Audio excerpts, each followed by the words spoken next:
கிறிஸ்துவுக்குள் கிறிஸ்துவுக்குள் மிகவும் அன்பாய் அழைக்கப்பட்ட அன்புக்குரிய சகோதர சகோதரிகளே, பிதாவாகிய தேவன் தாமே நம்முடைய ஆயுசு நாட்களில் உங்களை கூட்டி கொடுத்து இந்த நாளையும் நாம் காணும்படியாக செய்திருக்கிறார்.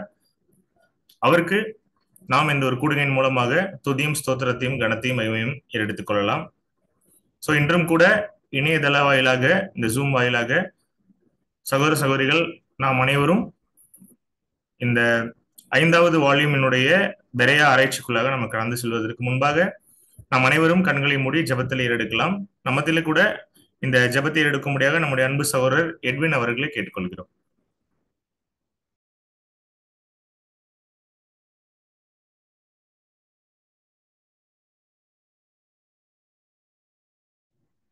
எட்வின் பிரதர் கேக்குதா?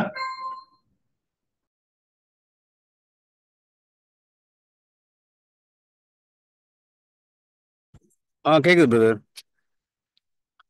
கேக்குதுங்களா பிரதர்? பிரதர் கேக்குதா? கேக்குது பிரதர். ப்ரே பண்ணிடலாம்.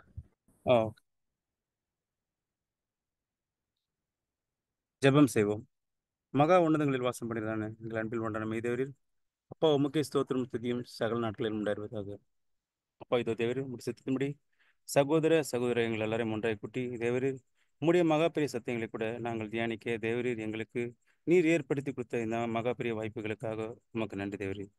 தேவரீர் நாங்கள் ஒவ்வொரு நாளும் உமக்கு உண்மையான பிள்ளைகளாக வாழவும் தேவரீர் ஒவ்வொரு நாளும் தேவரீர் நீர் எங்களுக்கு தருகிற சத்திய வார்த்தைகளை கற்றுக்கொண்டு நாங்கள் தேரின பிள்ளைகளாக நாங்கள் மாற எங்களுக்கு தேவையான ஞானத்தையும் வெள்ளத்தையும் பரிசுத்தையும் தொடர்ந்து கொடுத்து வேண்டியிருப்போம். அது மட்டும் இல்லாது இதோ இந்த சமயத்தில் கூட பங்கு கொள்ள தவிர சகோதர சகோதரிகளுக்காக உங்களுக்கு கெஞ்ச மலரும் வருகிற காலையிலும் அவர்களும் இப்படிப்பட்ட ஒரு ஐக்கியத்தில் பங்கு கொண்டு அவர்களும் அவர்களுடைய கிரைகளை முன்னேற்றிக் கொள்ள தேவர் தாமினை திருப்பி புரிந்தினரால் பயன்படுத்தும்படியாக உங்களுக்கு கெஞ்ச மலரும். அப்பா இந்த தாழ்மை விண்ணப்பங்கள் யாவற்றையும் கூட எங்கள் அன்பின் ஆண்டவரும் ரட்சிகர் மீட்பும் உயரமாக இருக்கிற கர்த்தராகிய இயேசு கிறிஸ்து நாமத்தில் இந்த ஜெபத்தை எடுக்கும் பிதாவே, ஆமென்.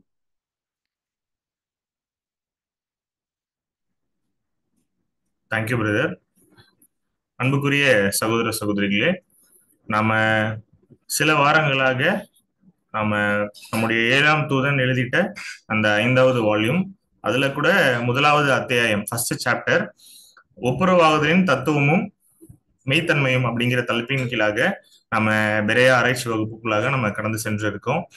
ஸோ இன்றும் கூட அந்த 1வது அத்தியாயத்துல இருந்து நம்ம எந்த பாட்டுல இருந்து விட்டோமோ அதுல இருந்து கூட நம்ம இந்த ஒரு பெரையா ஆராய்ச்சி வகுப்புக்குள்ளாக கடந்து செல்லலாம். ஸோ இன்றும் நம்மத்தில் இந்த ஒரு ஆராய்ச்சி வகுப்பை எடுத்தரும்படியாக நம்முடைய அன்பு சகோதரர் ரூபன் சக்கரவர்த்தி அவர்களை அன்புடன் கேட்டுக்கொள்கிறோம்.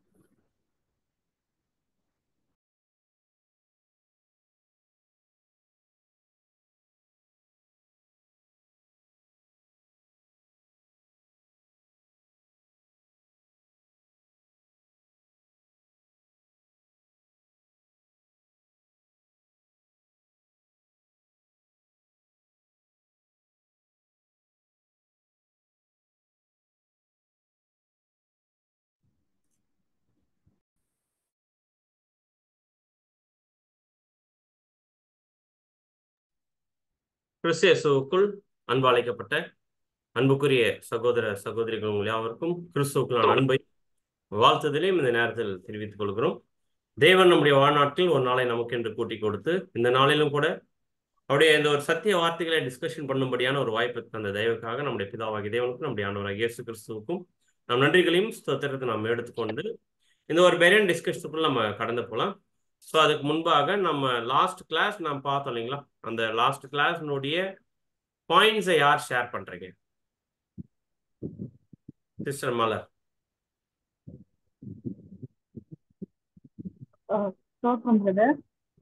பிரதர் நம்ம லாஸ்ட் கிளாஸ் என்ன பார்த்தோம்னா தேவனுடைய ராஜ்யத்துல பூமி முழுக்க எல்லா மக்களும் தேவனுடைய திட்டத்தை செய்வாங்கன்னு பார்த்தோம். இதுதான் தேவனுடைய ஒரு அல்டிமேட் பிளானோ என்னோ விஷயமா இருக்கு. ஸோ இந்த சத்தியத்தை அறிகிற அறிவுல எல்லாரும் நிறைஞ்சி இருக்கணும். இதுதான் தேவன் உலக மக்கள் கிட்ட எதிர்பார்க்கிற ஒரு விஷயமா பார்த்தோம். ஸோ இந்த ஒப்புரவாக்குதல் பணி 2 பார்ட்டா இருக்கு. ஃபர்ஸ்ட் தேவனுடைய நீதியை நிறைவேற்றணும். அடுத்தது மக்கள் நீதியை நிறைவேற்ற மூலம் தேவனோட ஒப்புரவாக்குதல். அடுத்தது தேவன் நீதியை நிறைவேற்றோம்னா ஒப்புரவல் நீதியை நிறைவேற்றாம ஒப்புரவுகளாக்க முடியாது. ஸோ உலக மக்கள் வந்து தேவனோட 1000 இயர்ஸ் முடிவுல தான் அந்த ஒப்புரவல் ஆகுவாங்க. அவங்க புது உடன்படிக்கை ஸ்தாபிக்கப்படக்கூடிய அந்த சத்திய வெளிச்சத்துல இருக்கணும். ஸோ இது எந்த புது உடன்படிக்கைனா, கிரைஸ்ட் வந்து மேல் வீட்டு அறையில வந்து அப்பமும் திராட்சரசமும் கொடுக்கும் பொழுது இந்த பாத்திரத்தில் பானம் பண்ணுங்கள், இது புது உடன்படிக்கைக்காக சிந்தப்படுகிற ரத்தமா இருக்கிறதுன்னு சொல்றாரு. ஸோ இங்க வந்து கிரைஸ்ட் வந்து மென்ஷன் பண்றது இந்த புது உடன்படிக்கை என்னன்னா சாரால் உடன்படிக்கை கிடையாது. இது வந்து 1000 இயர்ஸ்ல உலக மக்கள் வந்து புது உடன்படிக்கைக்குள்ள வரப்போறாங்க, அதற்காக சிந்தப்படுகிற ரத்தம்னு சொல்றாங்க. ஸோ இந்த புது உடன்படிக்கைக்குள்ள சபை வந்து கிடையாது. நாம வந்து எல்லாரும் வந்து சுயாதீன பிரமாணத்திற்குள்ள சாரால் கான்வென்ட்ல இருக்கிறோம். இதுல இருக்கிற நமக்கு எந்த ஒரு கட்டளைகளும் சட்டங்களும் நமக்கு கிடையாது. சாரால் கான்வென்ட்ல இருந்து ஒரு புது உடன்படிக்கைக்குள்ள ஸ்தாபிக்கப்படக்கூடிய உலக மக்களுக்காக நம்ம ஊழியம் செய்ய ஸ்டார்ட் பண்ணியிருக்கிறோம். ஸோ ஆவியில் ஜெனிப்பிக்கப்பட்ட 2 குரூப் இருப்பாங்க, சபையும் திரள் கூட்டமும். ஸோ இது நிறைவேறினதுக்கு அப்புறம் தான் வந்து இந்த புது உடன்படிக்கை ஸ்டார்ட் ஆக போகுது. இந்த ஊழியம் செய்வதற்கான வாய்ப்பை வந்து நம்ம வந்து இது பெற்றிருக்கிறதுனால அது எப்படின்னா வந்து கிரைஸ்ட் வந்து மேல்வீட்டறையில வந்து இந்த அப்பமும் திராட்சை ரசமும் கொடுக்குறாரு இல்லையா, அந்த புது உடன்படிக்கை வந்து அது அடையாளப்படுத்தல. அது எதை அடையாளப்படுத்துதுன்னா கிரைஸ்டோட மரணத்தையும் நாம அவரோடு கூட பாவ நிவாரண பலியா மறிக்கிறதையும் அடையாளப்படுத்துது. ஸோ இந்த ஊழியம் செய்வதற்கு தான் வந்து நமக்கு வந்து அப்பத்தையும் திராட்சரசையும் பானம் பண்ண வாய்ப்பு கிடைச்சிருக்கு. ஸோ இந்த புது உடன்படிக்கை வந்து ஸ்தாபிக்கப்பட ரட்சகர்கள் வேணும். இந்த ரட்சகர்கள் வந்து மகிமையிலிருந்து ஊழியம் பண்ணணும். இந்த மகிமையில ஊழியம் பண்றதுக்கு இப்போ நாம வாழ்ற வாழ்க்கை வந்து ஒரு புது உடன்படிக்கை ஸ்தாபிக்கிறதுக்கு நாம வந்து பண்ணக்கூடிய ஒரு இந்த சாக்ரிஃபைஸ் எல்லாம் வந்து நமக்கு வந்து ஹெல்ப் பண்ண போகுதுன்னு பார்த்தோம். அப்புறம் வந்து அப்பம் வந்து ஈடு பலியை அடையாளப்படுத்துது, திராட்சை ரசம் வந்து பாவ நிவாரண பலியை அடையாளப்படுத்துதுன்னு பார்த்தோம். ஸோ சபையா இருக்கிற நமக்கு கிரைஸ்து போல பாவ நிவாரண பலியா மறிக்கிறதற்கு நமக்கு பங்கு இருக்கு. ஆனா சபையால வந்து ஈடுபலி கொடுக்க முடியாது. ஏன்னா ஒரு பரிபூர்ண மனுஷனால மட்டும்தான் வந்து ஈடுபலி செலுத்த முடியும். ஸோ அந்த மெமோரி டைம்ல நமக்கு வந்து அப்பத்தை பிடிக்கிறாரு. அது எது அடையாளப்படுத்துதுன்னா நம்ம கிரைஸ்டோட ஈடுபலியை விசுவாசிக்கிறோம். ஸோ இந்த விசுவாசிக்கிறதுனால பாவிகளா இருக்கிற நாம வந்து நீதிமான்கள் ஆக்கப்படுறோம்.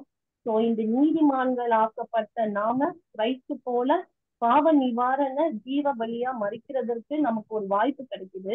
இதுதான் வந்து நாம பருகிற வந்து திராட்சரசமா இருக்கு. ஸோ இந்த ஒப்புரவாக்குதல் ஊழியம் வந்து உலக மக்களுக்கு வரணும்னா அந்த ஒரு புது உடன்படிக்கைக்குள்ள சொல்லப்படுகிற சத்தியத்தை உலக மக்கள் கீழ்ப்படிஞ்சா மட்டும்தான் அவர்களுக்கு வந்து ஜீவன் பெற்றுக்கொள்ள முடியும். ஸோ இந்த உலக மக்கள் வந்து நீதியை நிறைவேற்றி தேவனோட ஒப்புரவாக்க 1000 இயர்ஸ் முடிவுல தான், அதாவது 2874 முடிவுல தான் இது ஆகும். இந்த 2874 முடிவுல வந்து 2 குரூப் இருப்பாங்க. ஒண்ணு கீழ்படுகிறவர்கள் உலக மக்கள், இன்னும் கீழ்படியாதவர்கள். ஸோ அந்த 2874 அப்புறம் தான் வந்து சாத்தான் வந்து விடுதலையாக்கப்படுவான், அது லிட்டில் சீசன். அப்பதான் வந்து புது உடன்படிக்கைக்குள்ள இருக்கிற உலக மக்களுக்கு சாத்தான் கொடுக்கக்கூடிய டெஸ்ட்லாம் அவங்க நீதியான சத்தியத்துல யாரெல்லாம் வந்து நிலைத்து நிற்கிறார்களோ அவர்களுக்கு தான் வந்து தேவனோட முழுமையா ஒப்புரவுகள் ஆக்கப்படும் பார்த்தோம். ஸோ இந்த லிட்டில் சீசன் முடிவுல கீழ்ப்படியாம நீதியா செய்யாம இருக்கிற உலக மக்கள் செகண்ட் டெத்துக்குள்ள போவாங்க. அவர்களுக்கு திரும்பி வர ஒரு நம்பிக்கையும் இல்லை, அவங்க நிச்சய அழிவுக்குள்ள போவாங்கன்னு பார்த்தோம். இந்த செகண்ட் டெத்துக்குள்ள போற வகுப்பார் வந்து லிட்டில் சீசன்ல மட்டும்தானா கிடையாது. புது சிஷ்டியா இருந்து ஆவியில ஜெனிப்பிக்கப்படாத நமக்கும் வந்து இந்த செகண்ட் டெத்துக்குள்ள போக சான்ஸ் இருக்கு.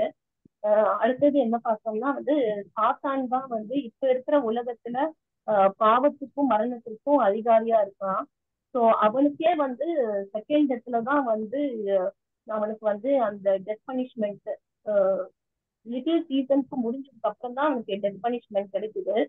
ஆனா வந்து ஆவியில் ஜெனிப்பிக்கப்பட்ட புது சிருஷ்டியா நம்ம வில்ஃபுல்லா பண்ற பாவங்களுக்கு இப்பவே நமக்கு வந்து செகண்ட் டெத் வந்து இருக்குதுன்னு பிரதர் சொல்றாரு. சோ இந்த புது சிருஷ்டியா இருக்கிற நாம தேவனுக்கு விரோதமா துணிகரமா நம்ம பாவம் பண்றப்போ அது வந்து சாத்தானோட ஒரு மோசமான கேரக்டர் நமக்குள்ள வந்துட்டதா இருக்கும். அதனாலதான் வந்து தேவன் வந்து வில்ஃபுல்லா பண்ற பாவங்களுக்கு எதிர்த்து நிக்கிறாரு. தேவன் எதுவும் பண்றது இல்ல. நமக்கு தெரிஞ்சே செய்கிற வில்ஃபுல்லான பாவம் வந்து ஃபர்ஸ்ட் நம்ம வந்து சிந்தைக்கு தான் வரும், அதுக்கப்புறம் தான் அது கிரியையில செயல்படும். சோ நம்ம அது சிந்தையில நமக்கு வரும்போதே அந்த அந்த எண்ணத்தை வந்து கட் பண்ணி எடுத்து போடணும். அதே போல ஆவியில ஜெனிப்பிக்கப்பட்ட நாமும் ஒப்புரவாக வந்து வந்துட்டோம்னு வந்து நம்ம கேர்லெஸ்ஸா இருக்கக்கூடாது. ஒப்புரவாகுதல் எப்போ நமக்கு கன்ஃபார்ம் ஆகுதுன்னா நம்ம மகிமையில தேவனோட சேரும்போதுதான் அது கன்ஃபார்ம் ஆகுது. ஸோ நம்ம ரொம்ப கேர்ஃபுல்லா நம்ம டெய்லி லைஃப்ல வந்து கேரக்டர் காட்டணும்னா நாம சத்தியத்துக்குள்ளும் தேவனுக்கும் பிரியமா நடக்கிற சகோதர சகோதரிக்கு அகேன்ஸ்டா கூட நம்ம பாவம் செஞ்சோம்னா அது வந்து அழிவுக்குள்ள நம்மள வழி நடக்கும். ஸோ இதுக்கு நிழலா நம்ம வந்து பழைய ஏற்பாட்டுல யூதா புத்தகத்துல உள்ள அந்த கோராக வகுப்பறை பார்த்தோம். அவங்க எப்படி வந்து மோசஸ்க்கு அகேன்ஸ்டா வந்து பாவம் செஞ்சதுனால தேவன் அவர்கள் அழைத்தாரோ, ஸோ இந்த கோராக் வகுப்பறை தான் செகண்ட் டெத்துக்குள்ள போறவங்க அடையாளப்படுத்துன்னு பார்க்கணும். Thank you sister, thank you. ரொம்ப அருமையா சகோதரி நமக்கு எக்ஸ்பிளைன் பண்ணாங்க. ஸோ கடந்த வாரம் நம்ம பார்த்தது. ஸோ இந்த வாரத்தினுடைய நம்ம பாயிண்ட்டுக்குள்ள அந்த ஒரு பேராகிராஃப்குள்ள நம்ம கடந்து போகலாம். இந்த வாரத்தினுடைய பேராகிராஃபை யார் வாசிக்கிறீங்க? பிரதர் பாபு.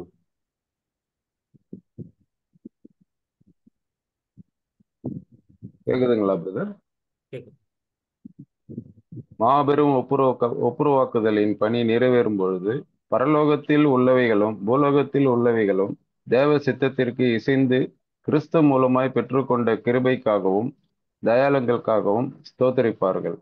ஏனெனில் இனி பெருமூச்சு, கண்ணீர், கவலை, மரணம் எல்லாம் ஒழிந்து போகும். இந்த ஒப்புரவாகுதலின் பணியால் நமது மீட்பருடைய பலியால் தெய்வீக நீதி முறைமை துவக்கப்பட்டு நித்திய ஜீவனுக்கு பாத்திரமான யாவரும் தேவனோடு ஒருமனப்பட்டிருப்பார்கள், ஒப்புரவாக்கப்பட்டிருப்பார்கள்.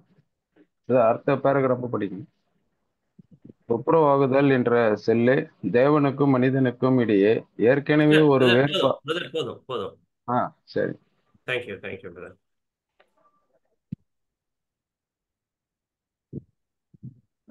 அன்புக்குரிய சகோதர சகோதரிகள், நம்ம இந்த ஒரு பேராகிராஃபை நம்ம கொஸ்டின்ஸோட நம்ம போகலாம்.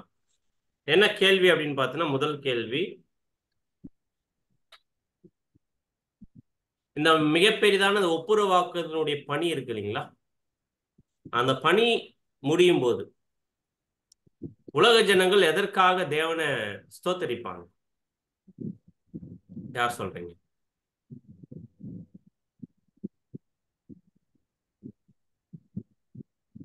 Sister Elizabeth. இவங்க உலக ஜனங்கள் பிரதர் கிறிஸ்து மூலமாய் பெற்றுக்கொண்ட கிருபைகளுக்காகவும் தயாளங்களுக்காகவும் தேவனை வந்து சோத்தரிப்பாங்கன்னு கொடுத்துருக்காங்க. Thank you sister. இன்னும் அடிஷனல் பாயிண்ட் அதிலே brother Karthik.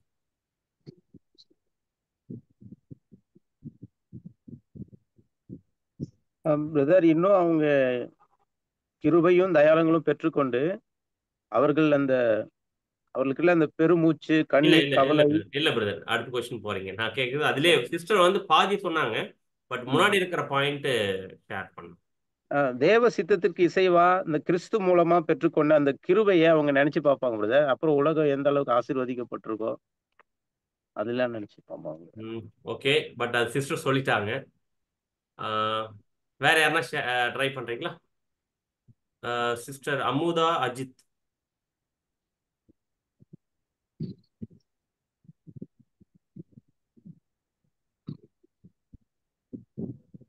Brother sister Amutha Ajith. Okay sir. Brother கேக்குதா பிரதர்? கேக்குது. ஓகே. பரலோகத்துல இருக்கிறவங்களும் பூலோகத்துல இருக்க எல்லாருமே தேவனுடைய சித்தத்திற்கு இசைந்து அவர் மூலமா கிடைச்சிட்டு இருக்க கிருபைக்கும் தயனுக்காகவும் ஸ்தோத்திரிப்பாங்க பிரதர். எதுக்கான இனி அவங்க போதும் சிஸ்டர். தேங்க்யூ பெரிய அங்க வந்து இனி கயிறு சிஸ்டர். போதும். Thank you sister. ஸோ அப்படின்னா இதுல வந்து மெயினான பாயிண்ட் என்னன்னு பார்த்தீங்கன்னா, இந்த ஒப்புரவாக்குதல் பணி, ஒட்டுமொத்த உலக ஜனங்கள் இந்த ஒப்புரவாக்குதல் பணி நிறைவேறும் போது பூலோகத்தில் உள்ளவைகளும் பரலோகத்தில் உள்ளவைகளும் என்ன ஆகுதுன்னு பார்த்தீங்கன்னா, தேவனுடைய சித்தத்திற்கு இசைவா என்ன பண்ணப்பட்டிருக்குன்னு பார்த்தீங்கன்னா, கிறிஸ்து மூலமா கிருபை இரக்கம் வாங்கிட்டு இருப்பாங்க. அப்படி இந்த பாயிண்ட் பிரதர் பேசுறாரு இல்லைங்களா, இந்த பாயிண்ட் தேவனுடைய தெய்வீக திட்டத்துல பரலோகத்தில் உள்ளவைகள் பூலோகத்தில் உள்ளவைகள் தேவனுடைய சித்தத்திற்கு இசைவா கிறிஸ்து மூலம் கிருபையினாலும் தயவினாலும் பெற்றுக்கொள்ளக்கூடிய அந்த ஒரு காலப்பகுதி தேவனுடைய தெய்வீக திட்டத்துல எந்த பாயிண்ட்ல இந்த ஒரு பாயிண்ட வந்து பொருந்தும்?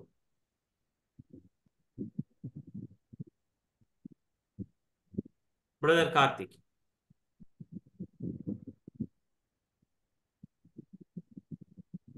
பிரதர் இது வந்து லிட்டில் சீசனுக்கு அப்புறம் யுகத்துல நடக்கும் brother. Very good brother. So அப்படி அது எப்போ நடக்கும்னு பார்த்தீங்கன்னா, லிட்டில் சீசன் முடிஞ்சதுக்கு பின்னாடி அந்த டைம்ல எப்படி இருப்பாங்க கொஞ்சம் யோசிச்சு இமேஜின் பண்ணி பார்க்கலாம். லிட்டில் சீசன் முடிஞ்சு, ஃபைனல் டெஸ்ட் முடிஞ்சு, இப்போ அந்த லிட்டில் சீசன் கடந்து போயிட்டு இருப்பாங்கல்ல, அதுக்குள்ள போனவங்க எல்லாருமே யாருன்னு பார்த்தீங்கன்னா, பர்ஃபெக்ட் ஹியூமன் பீயிங். கரெக்டா நான் சொல்றது? அதுக்கப்புறம் உள்ள போறவங்க எல்லாருமே பர்ஃபெக்ட் ஹியூமன் பீயிங். அவங்களுக்கு என்ன உரிமை கிடைச்சிட்டு இருக்குன்னு பார்த்தீங்கன்னா, நித்தியத்துக்கும் வாழக்கூடிய உரிமை கிடைச்சிட்டு இருக்கும். கரெக்டுங்களா? அப்படின்னா அப்படி நிச்சயத்துக்கு வாழக்கூடிய உரிமை கிடைச்ச அந்த ஒரு ஒப்புரவாக்குதல், அதான் அந்த ஒரு லிட்டில் சீசன் முடிஞ்சதுக்கு அப்புறமா ஒவ்வொரு மனுஷனும் ஒவ்வொரு பர்ஃபெக்ட் மேனுமே என்னவா இருப்பாங்க? ஆக்சுவலா இதுல இல்ல, பட் அடிஷனல் பாயிண்ட் உங்ககிட்ட கேள்வி கேட்கிறேன். ஒவ்வொரு மனுஷனும் என்னவாக இருப்பாங்க?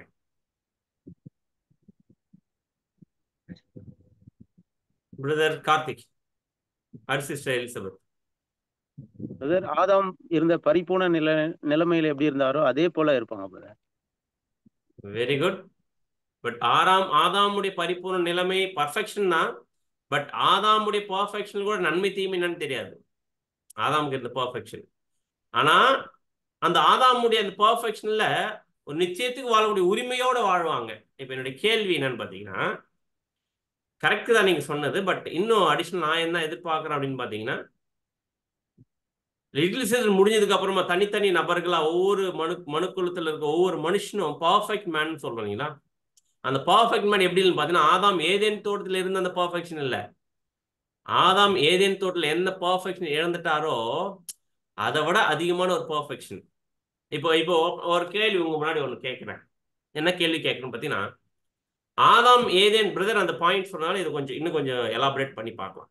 ஆதாம் ஏதேன் தோட்டத்தில் இருக்கும்போது இந்த அதே பர்ஃபெக்ஷன்ல லிட்டில் சீசனுக்கு அப்புறம் வர போறாங்களா? அந்த ஃபுல் அந்த ஆதாம் ஏதேன் தோட்டத்தில் இருக்க அந்த ஒரு 100% அதுதான் வரப்போதா? எப்படி இருப்பாங்க? சிஸ்டர் டெய்சி, அடுத்து சிஸ்டர் அமுதாஜ். சோத்ரம் பிரதர்.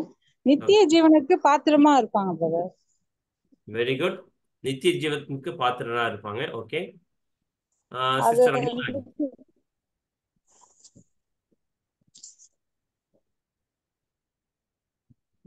சிஸ்டர் அமுதா.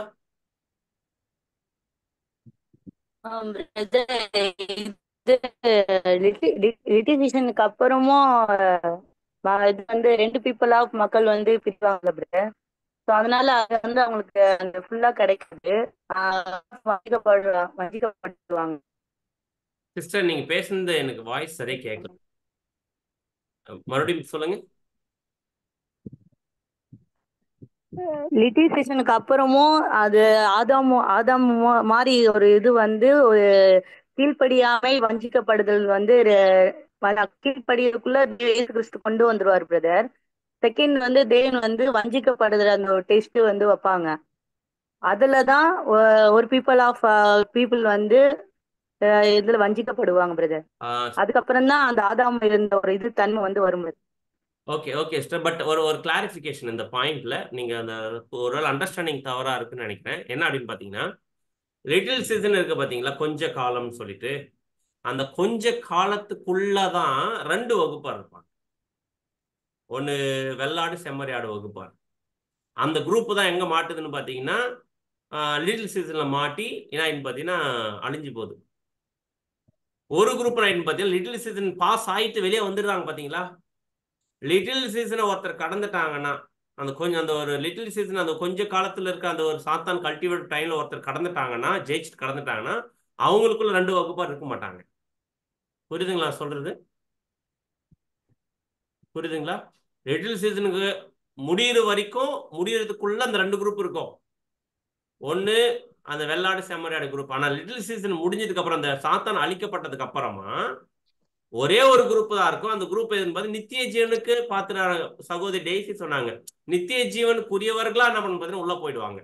இப்ப என்னோட கேள்வி என்னன்னு பாத்தீங்கன்னா, அந்த நித்திய ஜீவனுக்கு உடையவர்களா உள்ள போறாங்க பாத்தீங்களா, அவங்க ஆதாம் இருந்த அந்த ஆசீர்வாதத்துல தான் இருப்பாங்களா? அப்படின்னா எந்த ஆசீர்வாதத்துல, எந்த தன்மையில, என்ன ஒரு கண்டிஷன்ல அவங்க இருப்பாங்க? பிரதர் அஜய். பிரதர் கேக்குதா? கேக்குது.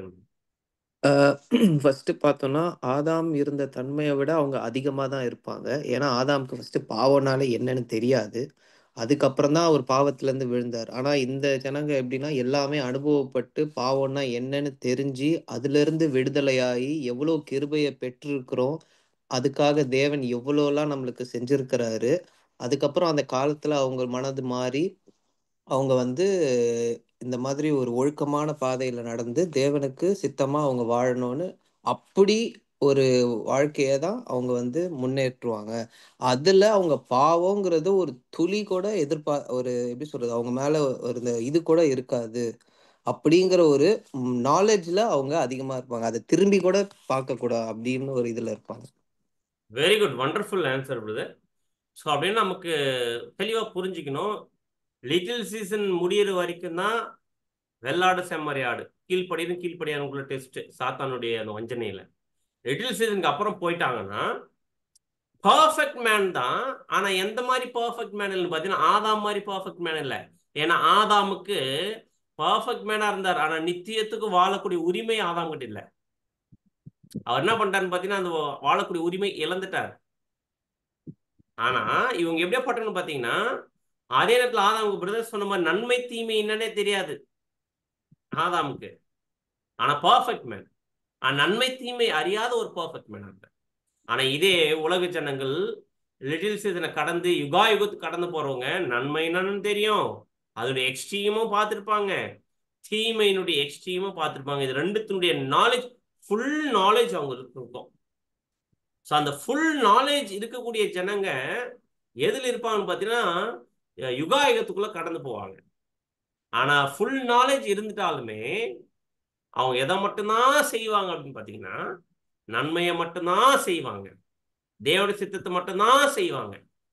அந்த கண்டிஷனுக்கு அவங்க மைண்ட் வந்திருக்கும். தீமைன்ற விஷயத்தினுடைய அனுபவம் அவங்களுக்கு தெரியும். ஆனா அது ஒரு துளி கூட பிரதர் சொன்ன மாதிரி ஒரு துளி கூட அந்த பாவத்துக்கு என்ன கொடுக்கவே மாட்டாங்க பார்த்தீங்கன்னா, இடமே கொடுக்க மாட்டாங்க. அப்படியே பட்டவங்க தான் எங்க போவாங்கன்னு பார்த்தீங்கன்னா லிட்டில் சீசனுக்குள்ளே போவாங்க. புரிஞ்சுங்களா? இப்போ என்னோட கேள்வி, இப்போ லிட்டில் சீசனுக்குள்ள போறவங்க பாவம் இல்லை, அவங்க எப்படி இருக்கிறாங்க பார்த்தீங்கன்னா full and full perfect human condition இருக்கு போனா, அது எந்த பர்ஃபெக்ட் மேன் பார்த்தீங்கன்னா நித்தியத்திற்கும் வாழக்கூடிய உரிமை வாங்கிட்டு இருக்கிற ஜனங்களா அவங்க பார்த்தீங்கன்னா மாறி இருப்பாங்க. அப்படி இருக்கக்கூடிய ஜனங்கள் ஒவ்வொரு தனி நபரும் எந்த ஒரு கண்டிஷன்ல எந்த ஒரு தன்மையில் இருப்பாங்க? ஆக்சுவலா ஒரு ஒரு பதில் எதிர்பார்க்கிறேன். பட் நான் கேட்ட கேள்வி வந்து புரிஞ்சிருக்குமான்னு தெரியல எனக்கு. பட் புரிஞ்சிருந்தா கைகளை உயர்த்தும்படி அனுமதிக்குது. Sister Daisy. பிரதர் ஒருமானப்பட்டு ஒப்புரவாக்கப்பட்டு இருப்பாங்க brother. இல்ல சிஸ்டர், நான் இன்னும் அந்த இது பாயிண்ட்டுக்கு போல, ரசல் பேருடைய பாயிண்ட்டுக்கு இன்னும் போல. எல்லாமே ஒரே ஒன் மைண்டடா இருப்பாங்க. ஓகே, நான் கேட்கறது என்னன்னு பாத்தீங்கன்னா, ஒவ்வொரு தனி நபரும் எந்த கண்டிஷன்ல இருப்பாங்க, என்னவா இருப்பாங்க? பிரதர் எட்வின், அடுத்த சிஸ்டர் மலர். பிரதர் அவங்களை இனிமே மரணம் அவர்களை ஜெயம் கொள்ளுவதில்லை பிரதர், அந்த பாயிண்ட் வருமா brother? Okay, very good. But நான் எதிர்பார்த்த அந்த பதில் வரல. பட் இருந்தாலும் வந்து பாயிண்ட் ஓரளவுக்கு கரெக்ட். சிஸ்டர் மலர். இல்ல, நான் அடுத்து நான் வரேன், கொஸ்டினுக்கு வரேன். சிஸ்டர் மலர். பிரதர் அவங்க தேவனோட சிந்தையா இருப்பாங்க பிரதர். Okay, thank you. பட் இன்னும் இந்த கேள்வி ஒருவேளை சரியா அண்டர்ஸ்டாண்ட் ஆகல நினைக்கிறேன், நான் வேற மாதிரி கேட்கிறேன். ஆதாம் எப்படி ஏதேன் தோட்டத்தில் இருந்தாரோ அந்த மாதிரி இருப்பாங்க. ஆனா எப்படி இருக்க மாட்டான்னு பாத்தீங்கன்னா, நன்மை தீமை அறியாம இருக்க மாட்டாங்க. நன்மையினுடைய தெரியும், தீமையும் தெரியும், அதோடைய எல்லாத்தினுடைய நாலேஜ், ஃபுல் நாலேஜ் இருக்கும். ஆனா ஆதாம் ஏதேன் தோட்டத்தில் இருந்த மாதிரி ஒவ்வொரு தனி நபரும் இருப்பாங்க. என்னவா இருப்பாங்க? யார் சொல்றீங்க? சிஸ்டர் ஸ்னேகா ஆர் சிஸ்டர் டெய்லி? பிரதர் அவங்க ஆதாம் வந்து அங்க ஏதேன் தோட்டத்துல இன்னசென்ட்டா இருந்தாருன்னு சொல்லி பாக்குறோம் நம்ம. அங்க எந்த ஒரு தப்பும் செய்யாத ஒரு பரிசுத்த ஒரு இதா இருந்தாரு. அது இல்லாம தேவனுடைய அவருடைய சாயல்ல அவர் சொல் பேச்சு கேட்டு அவருடைய பிள்ளையா நடந்தாரு. ஓகே சிஸ்டர், பட் உலகத்தில் இன்னசென்ட்டா இருக்க போறது இல்ல, பட் ஃபுல் நாலேஜ் இருக்கும். ஆனா இந்த பதில் வரல. நான் வேற ஒரு பாயிண்ட். ஆனா கிட்ட வந்துட்டீங்க எல்லாருமே, பட் அந்த ஒரு முக்கியமான பாயிண்ட் மிஸ் பண்ணிடுறீங்க. சிஸ்டர் மலர், அடுத்தது சிஸ்டர் டெய்சி, அடுத்து பிரதர் எட்வின். பிரதர் அவங்க சுயாதீனத்துல இருப்பாங்களா பிரதர்? நன்மை எது தீமை எதுன்னு தெரியணும்னு சொன்னீங்க. தேவனோட சிந்தையில சுயாதீனத்துல இருப்பாங்களா? சுயாதீனத்துல இருப்பாங்க தான், கரெக்ட் தான் நீங்க சொல்றது. பட் நான் எதிர்பார்த்துட்டு அந்த பதில் வரல. Brother Edwin.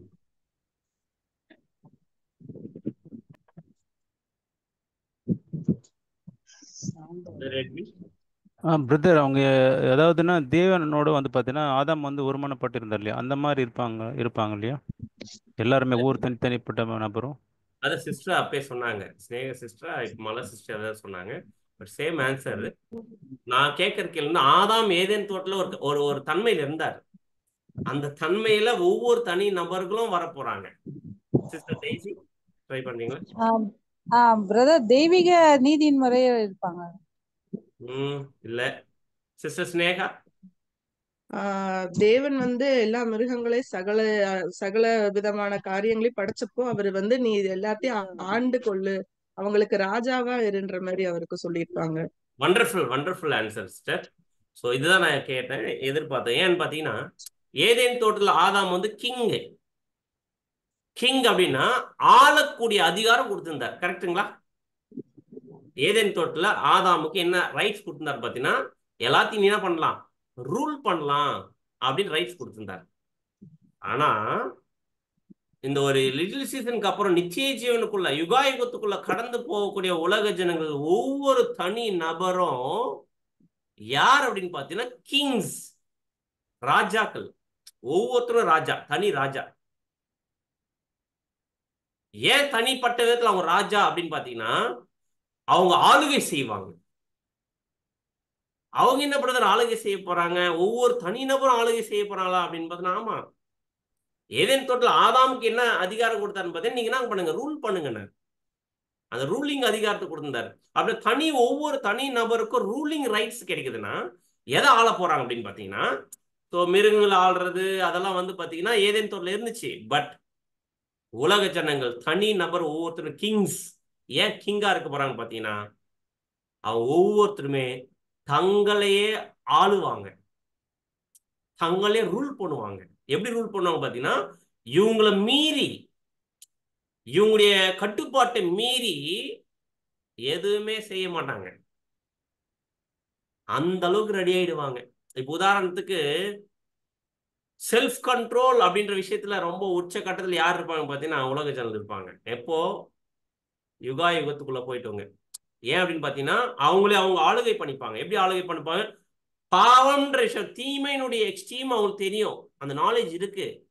ஆனா எக்காரணத்துக்கு கொண்டு தீமையை செயல்படுத்துறதுல அவங்கள என்ன பண்ண மாட்டாங்க பாத்தீங்கன்னா, அவங்க அதை என்ன பண்ண பாத்தீங்கன்னா அலோ பண்ணிக்க மாட்டாங்க. அவங்களே அதை ஆளுகை செஞ்சு ஒரு கட்டுப்பாட்டுக்குள்ள வச்சுப்பாங்க, வெளியே வராத மாதிரி. அப்படின்னா ஒவ்வொரு தனி நபரும் பூமியில ஒவ்வொருத்தரும் ராஜாக்கள். கொஞ்சம் யோசிச்சு பாருங்களேன். பிதாவாகிய தேவன் நமது சாயல் நமது ரூபம் சொன்னார் பாத்தீங்களா? எப்படி சொல்றாரு பாத்தீங்கன்னா, தேவன் எப்படி கிங்கோ ஆளுகை செய்யக்கூடிய அந்த அதிகாரம் அவருக்கு இருக்குதோ, அதே மாதிரி ஒவ்வொரு தனி நபரும் மனுஷனுக்கும், இந்த பூமியில இருக்கிற மனுஷனுக்கும் என்ன ரைட்ஸ் கொடுக்குறாரு பாத்தீங்கன்னா, அவன் இண்டிவிஜுவலா அவன் கிங்கா இருக்கணும். அப்படிதான் தேவன் எதிர்பார்க்கிறார். ஆனா இந்த ஒரு கண்டிஷன்ல ஆதாமே படைச்சாரு, கிங் அப்படின்ற ஒரு அதிகாரத்துல படைச்சாரு. ஆனா அவர் என்ன ஆயிட்டாரு பாத்தீங்கன்னா அடிமை ஆயிட்டார். பாவத்துக்கு, மரணத்துக்கு, சாத்தானுக்கு, விழுந்து போன தூதலுக்கு அடிமை ஆயிட்டாங்க. ஆனா ராஜான்ற கண்டிஷன்ல படைச்சார் தேவன். ஆனா அதே மாதிரிதான் உலக ஜனங்கள் ஒவ்வொருத்தரையும் ராஜாக்கள், அவங்க இந்த பூமியில ராஜாக்களா இருக்க போறாங்க, இண்டிவிஜுவல். அது அப்ப நம்ம நல்லா தெரியும், அது ஆண் என்றும் இல்லை பெண் என்றும் இல்லை. அந்த டைம்ல எப்படி இருக்காதுன்னு பாத்தீங்கன்னா அந்த ஒரு பாகுபாடு இருக்க போறதில்ல. பட் ஒவ்வொரு தனி நபரும் ராஜாக்கள், ராஜா அப்படின்ற ஒரு அதிகாரத்தோட என்ன பண்ண பாத்தீங்கன்னா இருப்பாங்கன்னு நான் பாக்குறேன். இதுதான் தேவன். கொஞ்சம் திங்க் பண்ணி பார்க்கலாம்.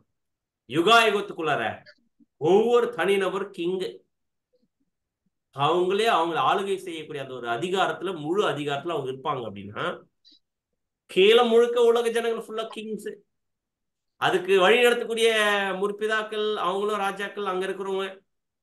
மேல தேவன், கிறிஸ்து சபை, எல்லாரும் யாருன்னு பாத்தீங்கன்னா அவங்களும் ராஜாக்கள். பிதாவாகிய தேவன் மிகப்பெரிய கிங்குக்கெல்லாம் கிங். ஸோ இந்த ஒரு ஸ்ட்ரக்சர் கொஞ்சம் யோசிச்சு பாருங்க. அந்த பிரமிட் ஸ்ட்ரக்சர் கொஞ்சம் யோசிச்சு பாருங்க, எவ்வளோ பியூட்டிஃபுல்லா இருக்கும் அந்த ஒரு யுகா யுகம். ஸோ இமேஜினே பண்ண முடியாத ஒரு பியூட்டிஃபுல்லான ஒரு விஷயம். ஸோ அந்த ஒரு கண்டிஷனுக்கு உள்ள போயிட்டாங்கன்னா உலக ஜனங்கள், அந்த யுகா யுகத்துக்குள்ள போயிட்டாங்கன்னா அதெல்லாம் இருக்காது, எதை பெற்றுக்கொள்வாங்க, எந்த கண்டிஷனுக்கு அவங்க மாறிடுவாங்க. யார் சொல்றீங்க? இப்போ பிரதர் ரசில் சொன்ன அந்த பாயிண்ட்க்கு நம்ம அப்படியே உள்ள டீப் போகலாம். சிஸ்டர் சோனியா, அடுத்து brother Karthi. Brother sorry brother, எனக்கு ஒரே ஒரு சின்ன டவுட் நீங்க முன்னாடி பாயிண்ட் சொன்னதை வச்சு. நீங்க இப்போ எக்ஸாம்பிள் ஒன்று கோட் பண்ணியிருந்தீங்களே பிரதர், யுகா யுகத்துல நம்ம வந்து எப்படி இருப்போம் அப்படின்னு சொல்லிட்டு நீங்க சொல்லியிருந்தீங்க.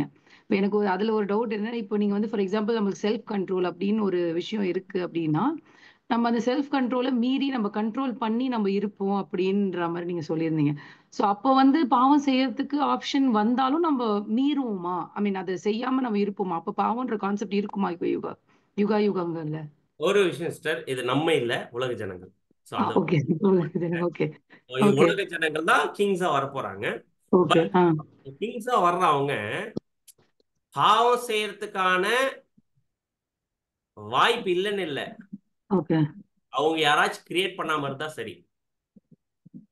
ஆனா ஏன் நித்திய ஜீவன் கொடுக்குறாருன்னு அப்படின்னு பாத்தீங்கன்னா, நித்திய ஜீவனுக்குள்ள என்டர் ஆகுறான்னு பாத்தீங்கன்னா எல்லா டெஸ்ட்லயும் பாஸ் ஆயிட்டாங்க. அவங்க நிச்சய ஜீவனுக்குள்ள போறான் அப்படின்னு பாத்தீங்கன்னா அது தேவனை பத்தி நிச்சயத்திற்கும் அவங்க என்ன பண்ணு பாத்தீங்கன்னா தேவனை பத்தி தெரிஞ்சுக்கணும். அதுக்கான ஒரு டைம் பீயிங் தான் நித்திய ஜீவன். ஸோ அப்படி நித்திய ஜீவனுக்குள்ள ஒருத்தர் கடந்து போறாங்கன்னா அவங்க என்ன பண்ணணும் பாத்தீங்கன்னா அந்த பாவத்தினுடைய சாத்தான் கொடுக்குறாரு பத்தி லிட்டில் சீசன்ல, அப்போ பாவத்தினுடைய உச்சகட்டமான விஷயத்த சாத்தான் என்ன பண்ணு பாத்தீங்கன்னா டிசப்ஷன் பண்ணுவான், அதையும் ஜெயிச்சிருவாங்க. ஏன் ஜெயிக்கிறாங்க? அதை அவங்க கட்டுப்பாட்டுக்குள்ள வச்சுக்கிட்டாங்க. எதையும் அவங்களுடைய மீறி இன்ஃபுளுயன்ஸ் பண்றதுக்கு என்ன பண்ண பாத்தீங்கன்னா இடம் கொடுக்கல அவங்க. ஸோ அந்த கண்டிஷன்ல வரவங்க தான் என்ன கொடுக்குறது பார்த்தீங்கன்னா யுகா யுகத்துக்குள்ள நித்திய ஜீவனுக்குள்ள போறாங்க. ஒருவேளை பட் நமக்கு அதுக்கப்புறம் தெய்வீக திட்டம் தெரியல, பிளான் நமக்கு இல்லை. பைபிள்ல வந்து பார்த்தீங்கன்னா நமக்கு அந்த லிட்டில் சீசன் யுகா யுகம் ஸ்டார்ட் ஆகிற வரைக்கும் தான் நமக்கு ஸ்கிரிப்சர் இருக்குது. பட் அதுக்கப்புறம் நமக்கு நித்திய ஜீவன் சொல்லிட்டதுக்கு அப்புறமா நமக்கு என்ன சொல்ல முடியாது அப்படின்னு பார்த்தீங்கன்னா, சொல்ல 100% சொல்ல முடியாது அப்படின்னு பார்த்தீங்கன்னா பாவம் பண்ணுவாங்கன்னு நம்ம சொல்ல முடியாது. ஆனா என்ன பண்ணா செகண்ட் டெத் அப்படின்னு பாத்தீங்கன்னா, ஒருவேளை பாவம் பண்றாருன்னு வச்சுக்கோங்க, அவர் டைரக்டா செகண்ட் டெத்துக்கு போயிடுவார். உதாரணத்துக்கு ஒரு கிங்கா இருக்கிறார், அவர் தான் ஆனா கிங்கா இருக்கிறவரு பாவத்துக்கான ஒரு சின்ன ஒரு இடம் கொடுக்குறாரு அப்படின்னாவே அது சில சிம்டம்ஸ் வெளியே வந்துடும். ஸோ டைரக்ட் செகண்ட் டெத்து தான். அவர் அந்த அந்த ஒரு ராஜ்ய பாரத்தை இழந்துடுவார், கிங்ஷிப் இழந்துடுவார். ஸோ அப்படின்னா தன்னை ஆளுகை பண்ணக்கூடிய அந்த அதிகாரம் எழுதுறோம் டைரக்ட் செகண்ட் டெத்து தான். பட் ஆனா அந்த டைம்ல என்ன பண்றதுக்கு வாய்ப்பு இல்லை அப்படின்னு பாத்தீங்கன்னா, அந்த மாதிரி போக மாட்டாங்க, அப்படி போகக்கூடாதுன்றதுக்காக தேவன் நிறைய டெஸ்ட் வைக்கிறாரு அவங்களுக்கு. அந்த மாதிரி செகண்ட் டெத்துக்கு போயிடக்கூடாதுன்னா தேவன் நிறைய டெஸ்ட் வைக்கிறாரு. ஆனா அதுக்கப்புறம் தேவன் என்ன பிளான் வச்சிருக்கிறாரு, எப்படி மூவ் பண்ண போறாரு, நமக்கு என்ன பண்ணு பாத்தீங்கன்னா தெரியல.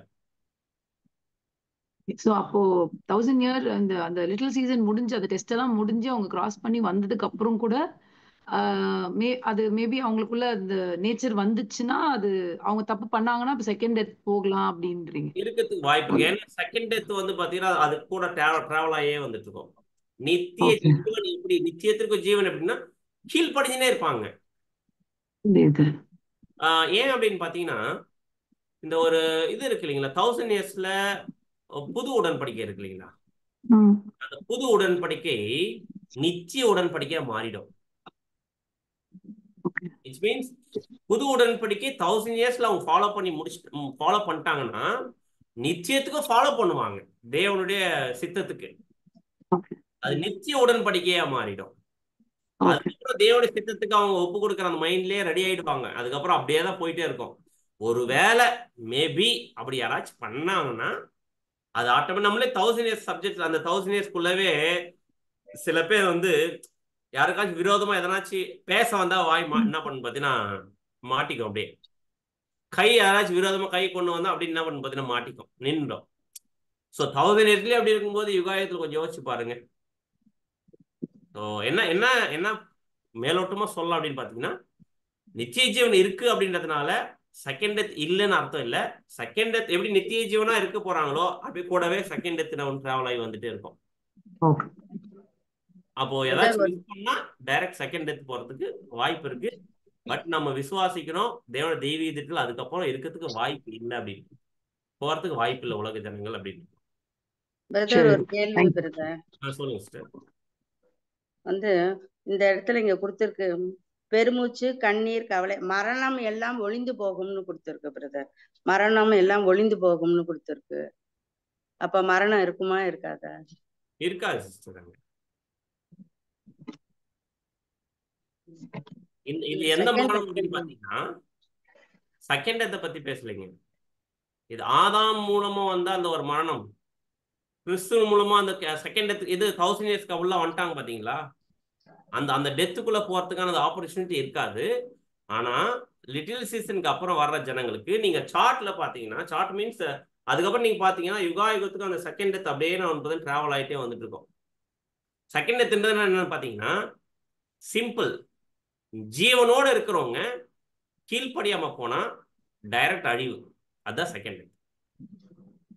புரியுதுங்களா? இப்போ உதாரணத்துக்கு சகோதரி சோனியா சிஸ்டர் கேட்ட அந்த கேள்வினா இதே மாதிரி நம்ம வேற மாதிரி ஒரு கொஸ்டின் கேட்கணும். ஒருவேளை 1,40,000 பேர் சபையா போறவங்க சர்ச் கிளாஸ் ஆயிட்டதுக்கு அப்புறமா தேவனுக்கு விரோதமா மாறினாங்கன்னு வச்சுக்கங்க, அவங்களை அழிக்க முடியுமா? அழிக்க முடியாது. மாறினாங்கன்னா அழிக்க முடியாது. மாறுவாங்களா?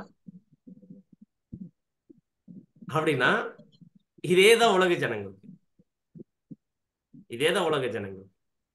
இப்ப எப்படி சபை இம்மார்டாலிட்டிக்கு ஒருத்தர் போயிட்டு அந்த இம்மார்டாலிட்டியை வாங்கிட்டவங்க ஒருவேளை அவங்க மாறிட்டாங்கன்னு வச்சுங்க, தேவன் தவறான விஷயத்துக்கு ஹேண்டில் பண்ண எடுத்துட்டாங்கன்னா, தீமையை எடுக்க ஆரம்பிச்சிட்டாங்கன்னா அவங்களை அடிக்கவே முடியாது. அப்படின்னா அவங்க மாறிடுவாங்களா அப்படின்னு பாத்தீங்கன்னா அதுதான் தேவன் டெஸ்ட் எல்லாம் வச்சு அந்த ஆசீர்வாதத்தை கொடுக்குறாரு, கன்ஃபார்ம் பண்ணிட்டு தான்.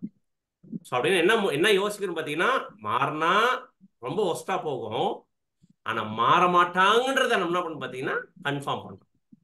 அதே மாதிரிதான் உலக ஜனங்கள் நிச்சய ஜீவனுக்குள்ள போயிடுறாங்க அப்படின்னா அவங்க பாவம் பண்ண மாட்டாங்கன்றத விசுவாசிக்கிறோம். ஆனா பாவம் பண்ணா அது என்ன கண்டிஷன்ல போகுன்றது நம்ம தெரிஞ்சு வச்சுக்கிறோம். பட் நமக்கு இப்போ நான் சொல்றேன் பாத்தீங்களா, யுகாயுகத்துக்கு அப்புறமா, அதாவது லிட்டில் சீசனுக்கு அப்புறமா எப்படி இருக்கும், எந்த மாதிரி தேவன் வச்சிருப்பாரு, எந்த மாதிரி கண்டிஷன்ல இந்த உலக ஜனங்கள் இருப்பாங்க, எந்த மாதிரி ஒரு சூழ்நிலை இருக்குன்னு எனக்கு தெரிஞ்சு எக்ஸாக்டா எனக்கு சொல்ல தெரியாது. ஏன்னா என்ன இல்லை அப்படின்னு பார்த்தீங்கன்னா ஸ்கிரிப்சர்ஸ் இல்லை. அதுக்கப்புறம் தேவன் என்ன பண்ணுவாரு, பாவம் பண்ணா என்ன பண்ணுவாரு, அது பண்ண எனக்கு தெரியாது. பட் ஸ்கிரிப்சர்ஸ் நமக்கு இருக்கிற வரைக்கும் எது வரைக்கும் பார்த்தீங்கன்னா லிட்டில் சீசன், அப்புறம் யுகாயுகம் என்றாகும். ஸோ அதுக்கப்புறம் தேவனுடைய தெய்வீகத்தில் எப்படி மூவ் பண்ணுவார்ன்றது அங்கே போய் தான் பார்க்க முடியும். மகிமையில் போயிட்டா நம்ம என்ன பண்ணணும் பார்த்தீங்கன்னா கண்டுபிடிக்கலாம். புரிஞ்சிச்சிங்களா? ஸோ கேள்விக்கான பதில் போலாமா அடுத்த கேள்விக்கு? ஓகே, என்ன கேள்வி அப்படின்னு பார்த்தீங்கன்னா, உலக ஜனங்கள் யுகாயுகத்துக்கு போயிட்டதுக்கு அப்புறமா அவங்க எந்த மாதிரி ஒரு கண்டிஷன்ல எது இருக்காது, எந்த மாதிரி ஒரு கண்டிஷன்ல அவங்க தேவனோடு இருப்பாங்க, யார் சொல்றாங்க? சிஸ்டர் கரோலின், பிரதர், அடுத்து பிரதர் கார்த்திக். சோஸ்திரம் பிரதர். அவங்க அங்க வந்து பாத்தீங்கன்னா அங்க வந்து பெருமூச்சு இருக்காது, கண்ணீர் இருக்காது, கவலை இருக்காது, மரணம் இருக்காது. ஏன்னு பாத்தீங்கன்னா அங்க வந்து மீட்பருடைய பலி வந்து அங்க வந்து இதுவாயிருக்கும், தெய்வீக முறைப்படி ஆயிருக்கும். ஏன்னா அவங்க ஒப்புரதம் வாங்கியிருக்கிறாங்க, ஒருமனப்பட்டு ஒப்புரதம் வாங்கியிருக்காங்க brother. Thank you thank you thank you sister. Brother Karthik additional share பண்றீங்களா? இல்லைங்க பிரதர், சேம் ஆன்சர் தான். Okay okay. ஸோ இங்கே வந்து பார்த்தீங்கன்னா நம்ம அப்போ உலக ஜனங்கள் அந்த டைமில் வந்து பார்த்தீங்கன்னா எல்லாமே ஒழிஞ்சு போயிடும். ஸோ எந்த கண்டிஷனில் மாறிடுவாங்கன்னு பார்த்தீங்கன்னா நித்திய ஜீவனுக்கு பாத்திரவான்களாக மாறிடுவாங்க. தேவனோடு ஒரு மிகப்பெரிய ஒரு ஒப்புரவாக்குதல் அவங்களுக்கு தேவனுக்கும் அவங்களுக்கும் என்ன பண்ணுறது நடந்துடும். மிகப்பெரிய ஒரு ரிலேஷன்ஷிப் தேவன் கூட ஒரு டீப் ரிலேஷன்ஷிப் அவங்களுக்கு வந்துடும். பட் தேவன் பரலோகத்தில் இருப்பார், இவங்க பூமியில் இருப்பாங்க. பட் டீப் ஃபெலோஷிப் அவங்களுக்கு தான் ஒன்று இருக்கும். ஸோ அடுத்த பேராகிராஃப்குள்ள நம்ம போகலாம். அடுத்த பேராகிராஃப் யார் வாசிக்கிறீங்க?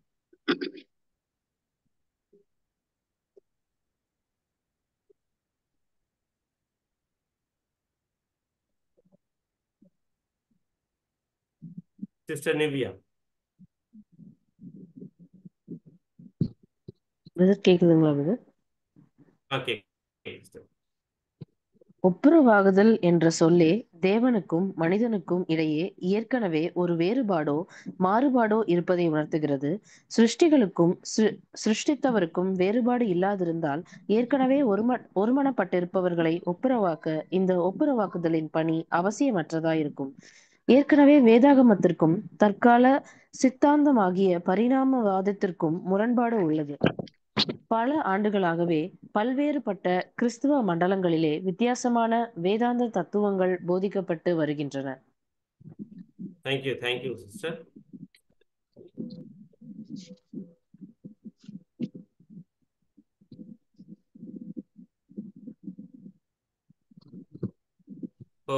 இப்போ நம்ம அடுத்த கேள்விக்குள்ள நம்ம போகலாம். என்ன கேள்வி அப்படின்னு பார்த்தோம்னா,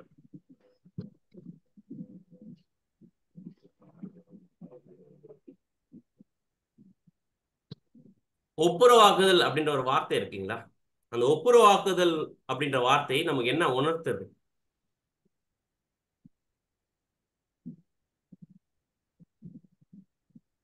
யார் சொல்றீங்க? Sister Elizabeth. ஒப்புரவாகுதல்ன்ற சொல்லு பிரதர், தேவனுக்கும் மனுஷனுக்கும் இடையே ஒரு வேறுபாடோ அல்லது ஒரு மாறுபாடோ இருக்குது அப்படின்றத உணர்த்துது. Thank you thank you sister. அப்படின்னா இந்த ஒப்புரவாக்குதல் அப்படின்னு சொன்னாவே என்ன காமிக்குது அப்படின்னு பார்த்தீங்கன்னா, ஒரு வேறுபாடு இருக்கு, ஒரு மாறுபாடான விஷயம் இருக்குது. அப்படின்றதுனாலதான் என்ன தேவை அப்படின்னு பார்த்தீங்கன்னா ஒப்புரவாக்குதல் தேவைன்னு நான் பார்க்குறேன், அவசியம் நான் பார்க்குறேன். அப்படின்னா அடுத்த கேள்வி என்ன கேள்வி அப்படின்னு பார்த்தீங்கன்னா, எது இல்லாம இருந்துச்சுன்னா அட்டோன்மெண்ட் நமக்கு அவசியம் இல்லை. யார் சொல்றீங்க? பிரதர் கார்த்திக். பிரதர் இங்க என்ன பிரதர் நோட் பண்ணிருக்காருன்னா, சிருஷ்டிகருக்கும் சிருஷ்டித்தவருக்கும் வேறுபாடு இல்லாதிருந்தால் அங்க ஒருமனம் அவசியம் இல்லை அப்படின்னு சொல்லியிருக்காங்க. Thank you thank you brother. அப்படின்னா இங்க வந்து ஒப்புரவாக்குதல் அப்படின்றது ஏன் அவசியம் அப்படின்னு பார்த்தீங்கன்னா, ஒருவேளை சிருஷ்டிகருக்கும் சிருஷ்டிகளுக்கும் அந்த ஒரு வேறுபாடு, அந்த பிரிவினை இல்லாம இருந்துச்சுன்னா எது அவசியமே இல்லை? ஒப்புருவாக்குதல் அவசியம் இல்லை. அப்போ ஒப்புருவாக்குதல் இருக்கு அப்படின்னா அந்த பிரிவினை இருக்குன்றதை நம்ம என்ன பண்ண போதுன்னா அண்டர்ஸ்டாண்ட் பண்ணிக்கிறோம். அடுத்த கேள்வி என்ன அப்படின்னு பார்த்தோன்னா, இந்த ஒப்புருவாக்குதலுக்கும் ஒண்ணுக்கும் எதற்கு முரண்பாடு இருக்குது? எதற்கு முரண்பாடு இருக்கு? யார் சொல்றீங்க? Sister Elizabeth. பிரதர், வேதாகமத்திற்கும் பரிணாமவாதத்திற்கும் முரண்பாடு உண்டுன்னு சொல்லியிருக்காங்க. Very good sister. ஸோ வேதாகமத்துக்கும் பரிணாம வளர்ச்சி இந்த இருக்குங்களா, டார்வின் கொள்கை, டாக்ட்ரின் ஆஃப் எவல்யூஷன், அந்த அந்த ஒரு பரிணாம வளர்ச்சி இந்த ஒரு கொள்கைக்கும் வேதத்துக்கும் என்ன இருக்குன்னு பார்த்தீங்கன்னா ஒரு மிகப்பெரிய ஒரு டிஃப்ரென்ஸ் இருக்குது, முரண்பாடு இருக்குது. இப்போ அடுத்த கேள்வி, எங்கெல்லாம், அதாவது யாரெல்லாம் இந்த ஒரு பரிணாம கொள்கைய போதிக்க ஆரம்பிச்சிருக்கிறாங்க அப்படின்னு பிரதர் சொல்லியிருக்கிறார்.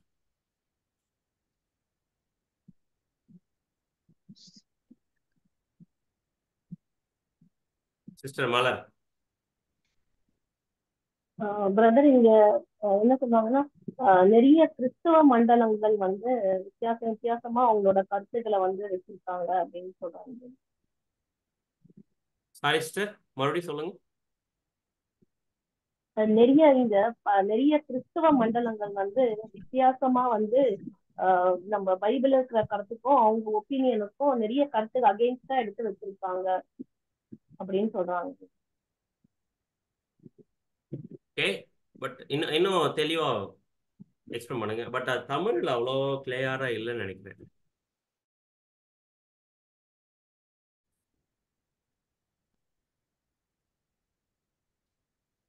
Sister Caroline.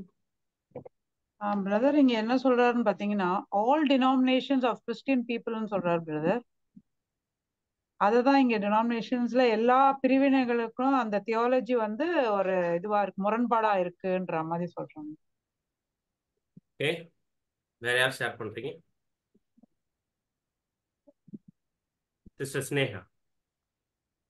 பிரதர், இங்க வந்து இங்கிலீஷ்ல என்ன கொடுத்திருப்பாங்கன்னா ஆக்சுவலி தமிழ்ல வெறும் சாதாரணமா தான் கொடுத்திருக்காங்க. அதாவது என்ன தமிழ்ல கொடுத்திருக்காங்கன்னு சொல்லி பார்த்தோம்னா தேவாலயங்கள் அந்த மாதிரி தான் கொடுத்திருக்காங்க. ஆனா இங்கிலீஷ்ல பார்த்தோம்னா அது கொஞ்சம் டீட்டெயிலா கொடுத்திருப்பாங்க. அது என்ன கொடுத்திருக்காங்கன்னா theological school and in the principal pupils of Christendom அப்படின்னு சொல்லி கொடுத்திருப்பாங்க. இது எப்படின்னா வந்துட்டு தியாலஜிக்கல் ஸ்கூல்னா வேதத்தை படிக்கக்கூடிய பள்ளிகளும், அது மட்டும் இல்லாம அதை பிராக்டிஸ் பண்ணக்கூடிய பள்ளிகளும் வந்து பெரிய பெரிய காலேஜஸ், பெரிய பெரிய கிறிஸ்துவ இன்ஸ்டிடியூஷன்ஸ்லயும் கூட அது வந்து அவங்க அந்த மாதிரியான கோட்பாடுகளை தான் அவங்க ஃபாலோ பண்றாங்கன்ற மாதிரி சொல்லியிருப்பாங்க. Very good, very good sister, thank you. So அப்படின்னா பாஸ்ட் 30 இயர்ஸ், கடந்த 30 வருஷமா பிரதர் சொல்றாரு 1900 எப்போ 5th வால்யூம் எழுதினாரு அப்படின்னு பார்த்தோம்னா 1899 எழுதுறாரு பிரதர். 1899 பிரதர் எழுதுறாரு இந்த 5th வால்யூம். இந்த 5th வால்யூம் எழுதும்போது அவர் சொல்றாரு பாஸ்ட் 13 இயர்ஸா. ஸோ ஆக்சுவலா அவர் இருந்த அந்த டைம்ல எது ரொம்ப பீக்ல இருந்திருக்கு அப்படின்னு பாத்தீங்கன்னா இந்த ஒரு பரிணாம வளர்ச்சியினுடைய அந்த ஒரு டாக்டரின், அதாவது அந்த ராங் உபதேசம் அந்த டைம்ல பார்த்தா ரொம்ப பீக்ல இருந்திருக்கு. ஸோ அதான் பிரதர் சொல்றாரு கடந்த 30 வருஷமா இந்த பரிணாம கொள்கையினுடைய விசுவாசம் எல்லா கிறிஸ்தவ மண்டலத்திலையும், எல்லா கிறிஸ்தவ தியாலஜிக்கல் ஸ்கூல்லையும், எல்லாம் வந்து கிறிஸ்டாண்டமுக்குள்ள இருக்கக்கூடிய எல்லா இடத்துலையுமே இது என்ன ஆக ஆரம்பிச்சுன்னு பார்த்தீங்கன்னா பரவ ஆரம்பிச்சிருக்குது. இது பர்மிட் பண்ண ஆரம்பிச்சுக்கிறாங்க. அப்படின்னா இப்ப இந்த ஒரு தவறான விஷயம் வந்து பொதுவாகவே உலகத்துல அனுமதிக்கப்பட்டதே வந்து ரொம்ப டேஞ்சர். ஆனா இது அதிகமா இது எங்கேயோ உள்ள வர ஆரம்பிச்சுன்னு பாத்தீங்கன்னா இந்த கிறிஸ்தவ மண்டலத்துல எங்கெங்கெல்லாம் இந்த கிறிஸ்டியானிட்டியினுடைய இந்த ஒரு டாக்டரின்ஸ் வந்து போதிக்கப்படுறதுக்கான ஒரு ஸ்கூல்ஸ், அந்த ஒரு அதே இடத்துல பார்த்தீங்கன்னா ஒரு அந்த ஒரு ஆர்கனைசேஷன்ஸ் இருக்குதோ எல்லா இடத்துலையும் இதை பற்றி நான் பார்த்தீங்கன்னா போதிக்க ஆரம்பிச்சிருக்கிறாங்க. ஸோ இதனுடைய கான்செப்ட் வந்து இது மேலே ஒரு விசுவாசம் அவங்களாம் இருக்குன்னு பார்த்தீங்கன்னா வர ஆரம்பிச்சிருக்குது, அதை நம்ப ஆரம்பிச்சிருக்கிறாங்க சில பேர். ஸோ அப்படின்னா இப்போ அடுத்த பேராகிராஃப்குள்ள நம்ம போகலாம். அடுத்த பேராகிராஃப் யார் வாசிக்கிறீங்க?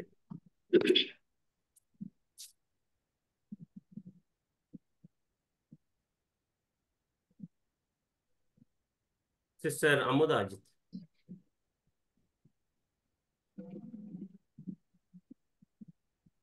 பரிணாமவாதம் மனிதன் தேவ சாயலிலும் தேவ ரூபத்திலும் இருப்பதை மறுக்கிறது.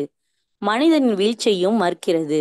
சரியான நீதிமன்றத்திற்கு முன் நிற்கக்கூடிய நிலையில் மனிதன் இருக்கவில்லை என்று, எந்த வழக்கும் நடத்திட கூடிய பாவம் செய்யவில்லை என்று அவனுக்கு மரண தண்டனை திருப்பிட விடவில்லை என்று கூறுகிறது. மரணம் ஒரு தண்டனை என்று பரிணாமவாதம் கருதுகிறதில்லை. மாறாக பரிணாம வளர்ச்சி இன்னொரு படி என்கிறது. மேலும் தெய்வ சாயலையும் ரூபத்தையும் இழந்து பாவத்துக்குள் விழுந்து படிப்படியாக பலவீனம் அடைந்ததை மறுத்து குரங்கு நிலையில் இருந்து மனிதன் படிப்படியாக வளர்ந்து தெய்வ சாயலையும் ரூபத்தையும் அடைகிறான் என்கிறது. இவ்விதமாய் நினைப்பதால் தேவன் பட்சமாக மனிதனை திருப்பிட்டு அவனை கீழான நிலையிலிருந்து, அதாவது பாவ நிலையிலிருந்து மேலான நிலைக்கு கொண்டு வந்த பாவ நிவாரண பலியின் மூலமாக உண்டாகும் தெய்வ நீதியையும் மறுப்பதோடு, தேவ பாவ நிவாரண பலி செலுத்தப்பட மனிதன் எந்த பாவமும் செய்யவில்லை என்கிறது. இவ்விதமான சிந்தனையால் கிறிஸ்துவ பாவ பரிகாரமாக பலியாகவில்லை. மாறாக எந்த ஒரு தேச பக்தனும் தன் தேசத்திற்காக பலியாவான். இவ்விதமாக தன்னுடைய இனத்தை மேம்பாடு அடையவும் விடுதலை அடையவும் உதவிட அவர் தன்னை பலியாக்கினார் என்று இவர்கள் கூறக்கூடும். Thank you sister. அப்படின்னா இங்க ஒரு கேள்வி, முதல் கேள்வியோடு நம்ம ஆரம்பிக்கலாம். என்ன முதல் கேள்வியோன்னு பார்த்தீங்கன்னா, பரிணாம கொள்கை இருக்குங்களா, இது எதையெல்லாம் மறுக்குது? மனித இந்த ஒரு பரிணாம கொள்கையின் மூலமா மனுஷன் எதை செய்யல, எது அவனுக்கு அவசியம் இல்லைன்னு இங்க சொல்லப்பட்டு பிரதர் கோட் பண்ணியிருக்கிறேன். கேட்ட கேள்வி புரிஞ்சுன்னு நினைக்கிறேன். பரிணாம கொள்கை எதை மறுக்குது, மனுஷன் எதை செய்யல அப்படின்னு சொல்லுது, எது அவசியம் இல்லை அப்படின்னு சொல்லுது. மிஸ்டர் அமுதா. பிரதர், எதை இது பண்றாங்கன்னா, அக்செப்ட் பண்ணிக்கல அப்படின்னா, மனிதன் தேவனுடைய சாயலையும் அவர் ரூபத்திலையும் இருக்கிறாங்கன்றத அதை அக்செப்ட் பண்ணிக்கல பிரதர். ஏன்னா அவங்க மனிதன் மரணம் அடைகிற அளவுக்கு அவங்க எந்த ஒரு தண்டனையுமே எந்த ஒரு தப்புமே அவங்க பண்ணல அப்படின்னு சொல்றாங்க பிரதர். அதுக்கப்புறம் இதுக்கு எந்த ஒரு பலியுமே தேவையில்லை. அவங்க ஒரு ஒரு தப்பு பண்ணி ஒரு ஜட்ஜ்மெண்ட், ஒரு குற்றவாளிங்க நிக்கிற அளவுக்கு அவங்க எந்த ஒரு இதுவுமே பண்ணல அப்படின்னு சொல்றாங்க பிரதர். Thank you sister. ஸோ இது பண்ணலன்றீங்க, அது எதுன்னு கேட்குறேன்.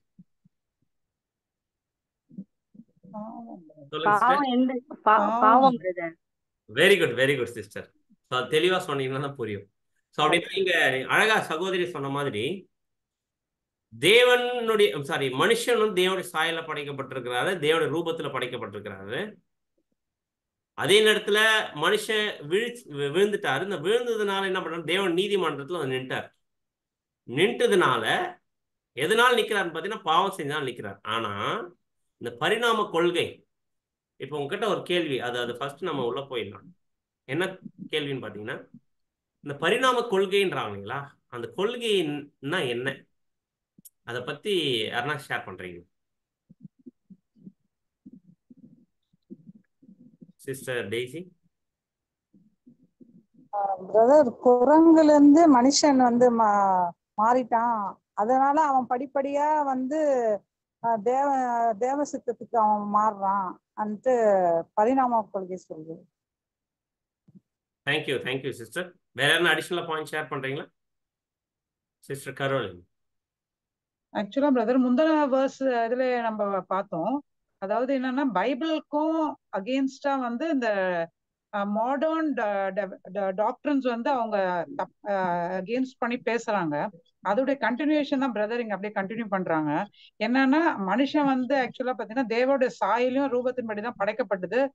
அவரை தேவனுடைய வார்த்தை அதான் சொல்லுது. ஆனா இவங்க என்ன சொல்றாங்கன்னா, இந்த மாடர்ன் டாக்டர்ஸ் என்ன சொல்றாங்கன்னா, இல்ல அப்படிலாம் கிடையாது, மனுஷன் அப்படி இல்ல. சோ குரங்குல இருந்து ஸ்டெப் பை ஸ்டெப்பா தான் அவன் மாறி அந்த சாயலுக்கு வந்திருக்கிறான்ன்ற மாதிரி இங்க அவங்க சொல்றாங்க. Thank you sister. நான் இன்னும் அடிஷனலா நான் என்ன எதிர்பார்த்தேன், பரிணாம கொள்கையினுடைய ஒரு உபதேசம் இருக்கு இல்லைங்களா, அந்த உபதேசம் என்ன? சிஸ்டர் சொன்னாங்க அது வந்து குரங்குல இருந்து மனுஷன் வந்தான், ஸோ அவன் படிப்படியா எதை நோக்கி போயிட்டு இருக்கிறான் அப்படின்னு சொன்னீங்களா? வேற எதனா அடிஷனல் பாயிண்ட் எதனா இருக்குதா? அதை பத்தி யாரா தெரியுமா? யாருக்காச்சும் தெரிஞ்சா ஷேர் பண்ணுங்க.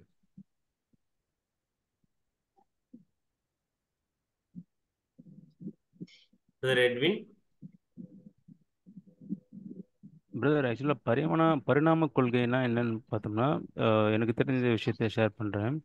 ஸோ இது பலதரப்பட்ட கருத்து இருக்குது பரிணாம கொள்கையிலே வந்து. ஃபார் எக்ஸாம்பிள் இப்போ சிஸ்டர்ஸ் ஆல்ரெடி சொன்ன மாதிரி குரங்குலேருந்து மனுஷன் வந்ததாகவும் ஒரு சில கோட்பாடுகள் இருக்குது.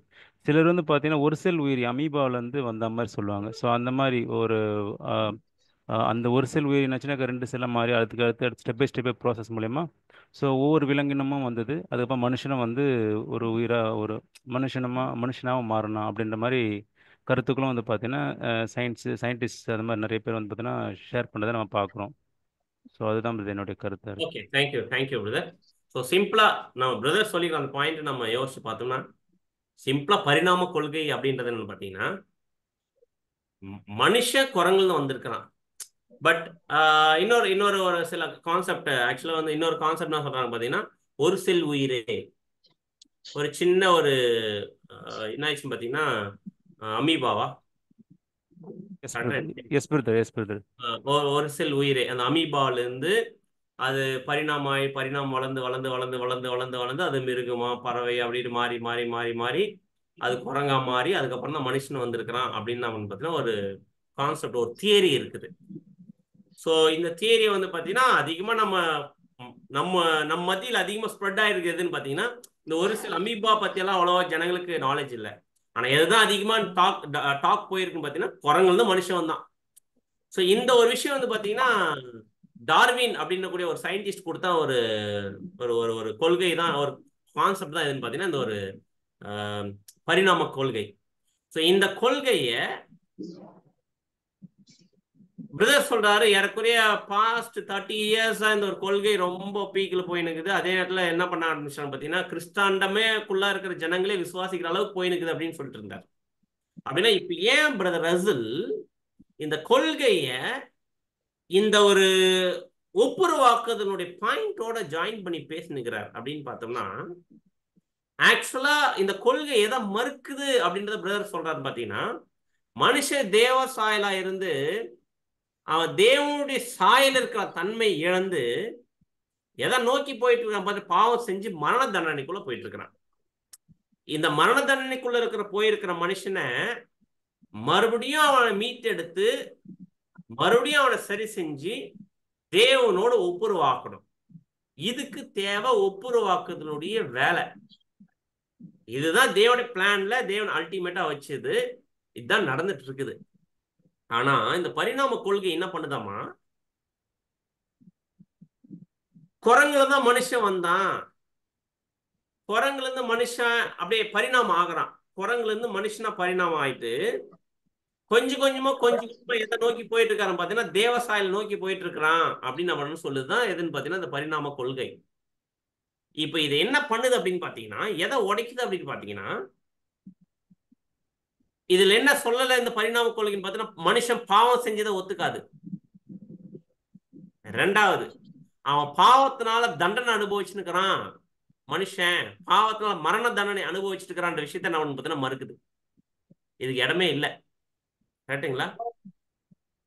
அதே நேரத்துல இந்த மனுஷன் பாவம் செய்யாதனால தண்டனை இல்லாதனால இவனை யாரும் ஒப்புரவாக்க வேண்டிய அவசியம் இல்லை அப்படின்ற ஒரு விஷயம் உள்ளுக்குள்ள வருது.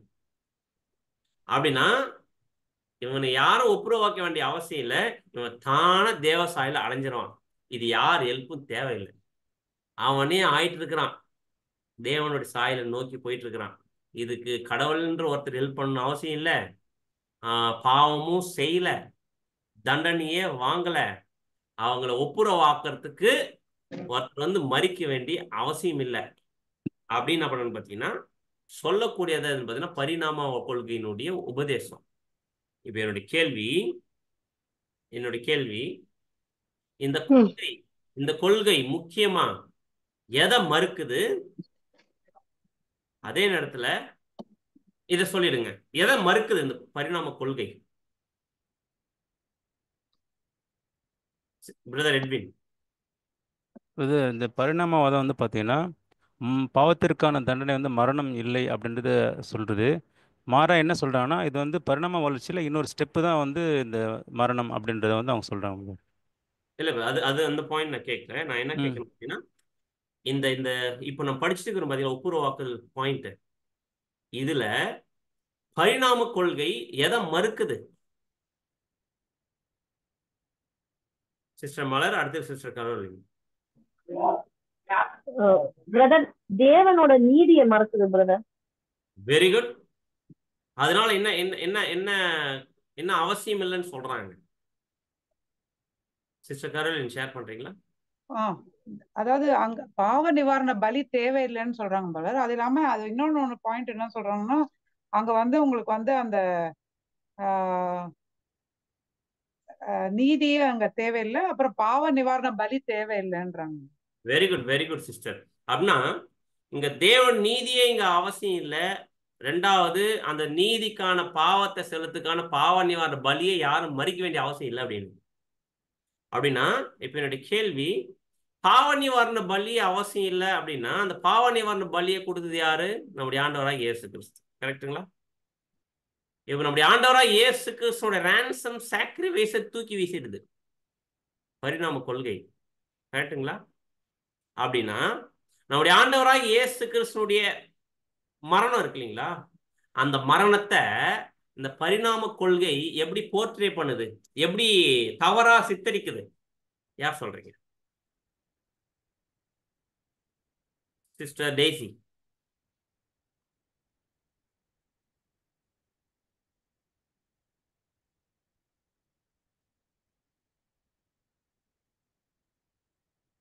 சிஸ்டர் டேசி ஷேர் பண்றீங்க?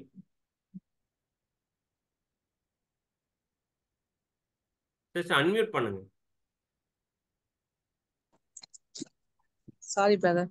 அவங்க இயேசு கிறிஸ்துவோடைய பலியை ஏத்துக்கல. அதுக்கு பதிலா அவங்க என்ன சொல்றாங்கன்னா, இந்த இயேசு கிறிஸ்து வந்து ஒரு தேச பக்தராகவோ நாட்டுக்காக ஒரு தியாகம் பண்றவராகவோ ஒரு வந்து இனத்துக்காக பலி செலுத்துறவராகவோ விடுதலைக்காக பலி செலுத்துறதுக்காக தான் அவரு பலி செலுத்தினா தவிர அவ பாவத்துக்காக ஒன்னும் அவ பலி செலுத்தலன்ற மாதிரி சொல்றாங்க. Thank you, thank you sister. ஸோ அப்படின்னா என்ன எப்படி காமிச்சிடறாங்க பார்த்தீங்கன்னா, நம்முடைய ஆண்டவராக இயேசு பலி அவர் ஒரு தேசத்துக்காக செத்து இருக்கிறாரு, அந்த தேசத்தினுடைய வளர்ச்சிக்காக செத்து இருக்கிறாரு. இது போய் எப்படிங்க ஒரு மனுஷனுடைய பாவத்தை தீர்க்க முடியும்? இது போய் எப்படிங்க தேவனோட ஒப்புரவாக்க முடியும்? தேவனுடைய சாயல போய் அடையிறதுக்கு ஹெல்ப் பண்ணும்? அதெல்லாம் ஒண்ணும் இல்லை. இதெல்லாம் சும்மா பொய், இதெல்லாம் மோசம். பாவமே செய்யலைங்க நம்ம. இப்ப யோசிச்சு பாருங்க, பரிணாம கொள்கையை சொன்னார்ல ஒருத்தர், அவர் என்ன சொல்றாரு, நாங்கெல்லாம் என்ன பண்ணவே இல்லை, பாவமே செய்யல, எங்களுக்கெல்லாம் ஒப்புரவாக்குறதுல தேவையில்லை, கிறிஸ்துவோட ஈடுபலி அவசியம் இல்லை, நாங்களே ஆயிக்கிறோம் தேவனுடைய சாயல், கடவுளுடைய சுபாவத்துக்கு நாங்களே மாறிக்கிறோம், யாருடைய ஹெல்ப்பும் எங்களுக்கு வேணாம் அப்படின்னு சொல்றாங்கன்னா, இந்த உபதேசம் தேவனுடைய சத்தியத்திற்கும் தெய்வீக திட்டத்திற்கும் எப்படிப்பட்ட உபதேசம்? யார் சொல்றீங்க? இது யாருடைய உபதேசம்? சீக்கிரம் நம்ம முடிச்சுக்கலாம், ரொம்ப டைம் ஆயிடுச்சு. Sister Caroline. ஆக்சுவலா ஃபுல் அண்ட் ஃபுல் பாத்தீங்கன்னா சாத்தானோட உபதேசம் தான்.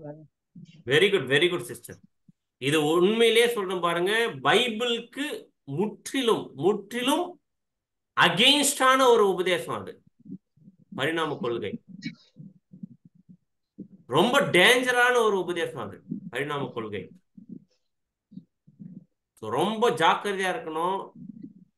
அந்த கொள்கைய யாராச்சும் வச்சிட்டு இருக்கிறாங்கன்னா, அந்த ஒரு கொள்கையை ஒரு துளி கூட நம்ம பார்த்தீங்கன்னா யார்கிட்டையும் ஸ்ப்ரெட் பண்ணதுக்கு அலோவ் பண்ணவே கூடாது.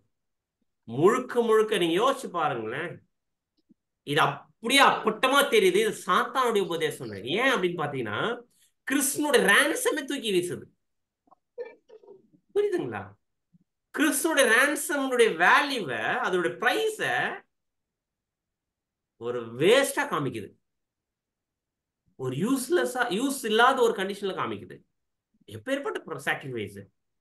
இயேசு கிறிஸ்துனுடைய தியாகம் என்ன, கிறிஸ்து பண்ண அந்த சாக்ரிஃபைஸுக்காக தேவன் செஞ்ச ஸ்டெப்ஸ் என்ன, தேவனுடைய சாயல மனுஷன் இழந்ததுக்காக தேவன் எடுத்திருக்கிற மிகப்பெரிய பிளான் என்ன, அந்த பிளான்ல அவர் வச்சிருக்கக்கூடிய மிகப்பெரிய ஆசீர்வாதம் என்ன, அவர் அந்த மிகப்பெரிய ஆசீர்வாதத்தை பெற்றுக்கொண்டதுக்கு இந்த மனுஷன் செய்யக்கூடிய முயற்சி என்ன, அந்த ஆசீர்வாதத்தை அடையறதுக்கு யார் வரணும் இந்த பூமியில, அவர் மூலமா எப்பேற்பட்ட ஒரு ஆசீர்வாதத்துக்குள்ள மனுஷன் போக போனா, எவ்வளோ பெரிய என்டையர் ட்ரூத்த இந்த பரிணாம கொள்கைன்றது அப்படியே மறைச்சு பொய் ஆக்கிது. இது அப்படி ஆக்குதுன்னா சாத்தானுடைய வேற டாக்டிக்ஸ் யூஸ் பண்றான். இன்னைக்கு அதிகம் மெஜாரிட்டியா அதிகப்படியான ஜனங்க எதை விசுவாசிக்க ஆரம்பிச்சிட்டாங்க பார்த்தீங்கன்னா, பரிணாம கொள்கை விசுவாசிக்க ஆரம்பிச்சிட்டாங்க. உண்மையிலே சாட்டன் யூஸ் பண்ற அந்த டாக்டிக்ஸ்ல நிறைய பேர் மாட்டிக்கிட்டாங்க. சோ இது முழுக்க முழுக்க சாத்தானுடைய உபதேசம். இது முற்றிலும் ஒப்புரவாக்குதல் அப்படின்னு கூடிய மிகப்பெரிய உன்னதமான தேவன் கிறிஸ்து மூலம் செஞ்ச இந்த மிகப்பெரிய ஊழியத்தையே காணாம வைக்கக்கூடிய ஒரு டாக்டரின். இது ரொம்ப ரொம்ப டேஞ்சரானதை இங்க பிரதர் என்ன பண்றாரு பார்த்தீங்கன்னா கோட் பண்றாங்க. ஸோ அது ரொம்ப நம்ம சீரியஸா நம்ம பார்க்கணும். ஸோ இந்த மாதிரி ரூபத்துல தேவனுடைய சத்தியத்துக்கு அகேன்ஸ்டா வரக்கூடிய எந்த ஒரு உபதேசமா இருந்தாலும் சரி, அது ரொம்ப நம்ம தெளிவா ரொம்ப ஜாக்கிரதையா இருக்கணும். ஸோ இதன் மூலம் நமக்கு மிகப்பெரிய ஒரு எச்சரிப்பு. ஸோ இனி வரக்கூடிய நாட்கள்ல நம்ம இன்னும் இந்த ஒரு ஒப்புரவாக்குதலை குறித்து நம்ம தேவன் சித்தமா இருந்தால் நம்ம ஆழமா நம்ம பார்க்கலாம். ஸோ பொறுமையாய் இந்த ஒரு டிஸ்கஷன்ல பார்ட்டிசிபேட் பண்ண அனைத்து சகோதரர்களுக்கும் கிறிஸ்துக்குள்ள அன்பின் வாழ்த்துக்களை தெரிவித்துக் கொள்கிறோம். இந்த கூட்டத்திற்கு இறுதியாக நம்முடைய அன்பு சகோதரர் ஜோயல் அவர்கள் வழிநடத்தும்படி அன்பை கேட்டுக்கொள்கிறோம். Thank you brother. மிகவும் அருமையான முறையில் இன்றும் கூட சகோதர சகோதரிகளாக நம்ம இணைந்து நம்ம இந்த பெரிய ஆராய்ச்சி வகுப்புகளாக நம்ம கடந்து சென்றோம். தேவனுடைய கிருபை, அவருடைய வழிநடத்துதல் இந்த ஒரு செஷன் மூலமாக நம்ம கூட இருந்ததை நம்மளால உணர முடிஞ்சது. ஸோ நாம தொடர்ந்து இந்த ஒரு முடிவு பகுதிக்குள்ளாக கடந்து செல்லலாம். அன்புக்குரிய சகோதர சகோதரிகளே, இன்றைய நாளுக்குரிய இறைவன் இனிய கீதங்களை வாசிக்கும்படியாக நம்முடைய அன்பு சகோதரர் ஹரிஹரன் அவர்களை அன்புடன் கேட்டுக்கொள்கிறோம்.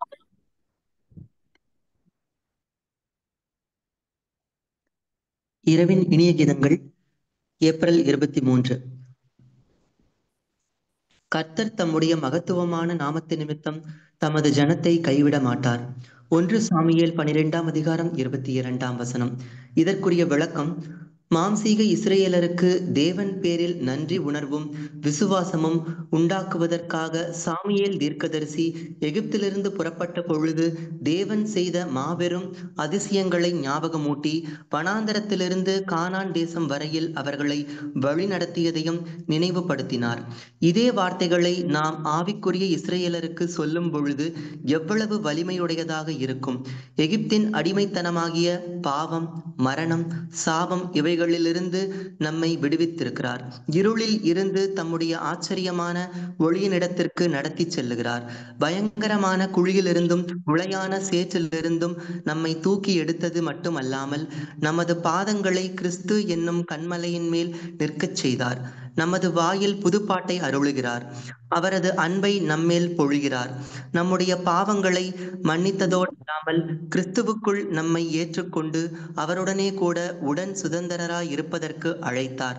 நமக்கு மகா மேன்மையும் அருமையுமான வாக்கு தத்தங்களை கொடுத்ததோடல்லாமல் இந்த வனாந்தர ஜீவியத்திலே நம்முடைய இருதயம் மகிழ்ச்சியாய் இருக்க நாம் பெற்றுக்கொள்ளப் போகிற சுதந்திரம் எவ்வளவு திவ்யமானது என்பதை முன்னதாகவே ருசி பார்க்க பரிசுத்த ஆவியின் மூலமாய் அருள் செய்திருக்கிறார் என்பதே. ஆமீன். Thank you brother. இந்த ஒரு இணையதளம் வாயிலாக இணைந்திருக்கக்கூடிய சகோதர சகோதரிகளுக்கு கிறிஸ்துவுக்கான அன்பின் வாழ்த்துக்களை தெரிவித்துக் கொள்கிறோம். ஸோ தேவனுக்கு சித்தம் இருந்தால் அடுத்த வாரமும் இதே நேரத்தில் நம்ம என்ன பண்ணலாம் அப்படின்னா பெரிய ஆராய்ச்சி வகுப்புகளாக நம்ம கடந்து செல்லலாம். இன்றைய நாளைக்கு கூட இந்த ஒரு ஜூம் கூடுகைக்கு முடிவாக நம் அனைவரும் கண்களை மூடி ஜெபத்தில் எடுக்கலாம். நம்மத்திலே இந்த முடிவு ஜெபத்தை எடுக்கும்படியாக நம்முடைய அன்பு சகோதரர் டோனி ராபின்சன் அவர்களை அன்புடன் கேட்டுக்கொள்கிறோம்.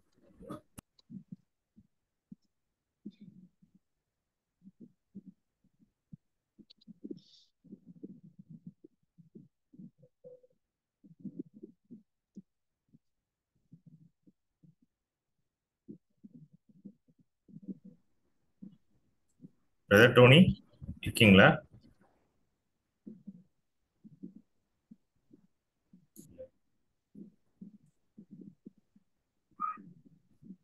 Brother Augustine Abraham brother prayer பண்ண முடியுங்களா?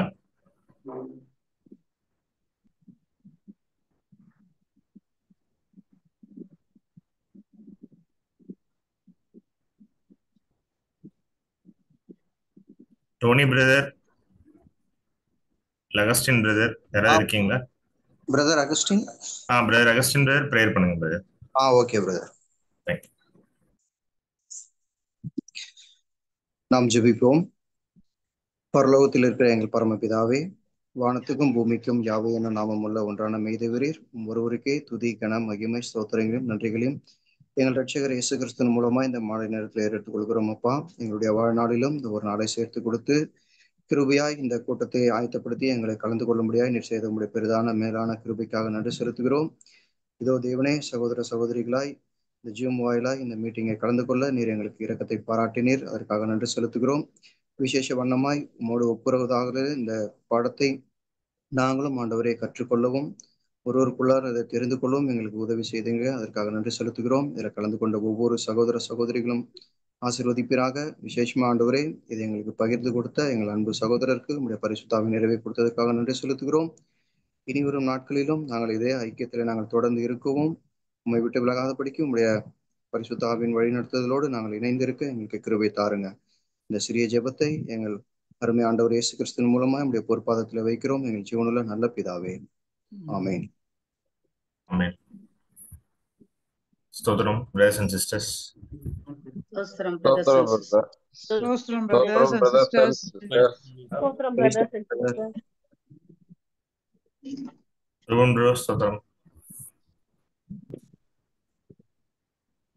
சொல்லு. எல்லா brothers and sisters க்கும் ஸ்தோத்திரம். ஸ்தோத்திரம் சொல்லு. ஸ்தோத்திரம் brothers and sisters. சொல்லு. ஸ்தோத்திரம் சொல்லு.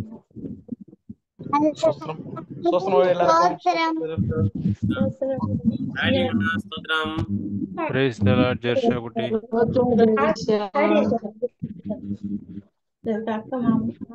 ஹாய் சிஸ்டர், அன்மியூட் பண்ணுங்க. பாப்பா, என்ன ஆச்சு? பாப்பாக்கு அழுதுறீங்க?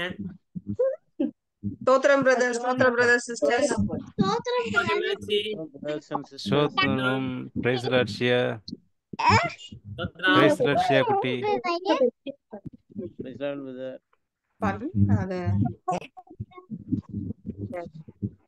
Father பக்கம் brothers and sisters, ஸ்தோத்திரம்.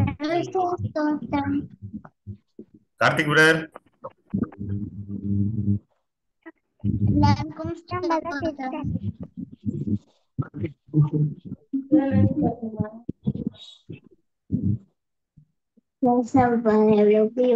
Joshua.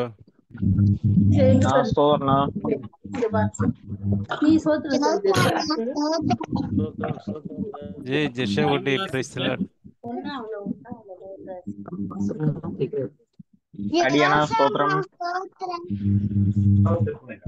ருபன் ப்ரோ, சிஸ்டர் என்னைக்கு வராங்க? நாளைக்கா? Hannah, Harry, praise the Lord.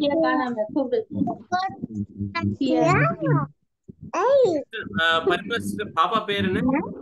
Jerusha brother. எருஷா. ஷியா கூப்பிடுறா பிரதர்.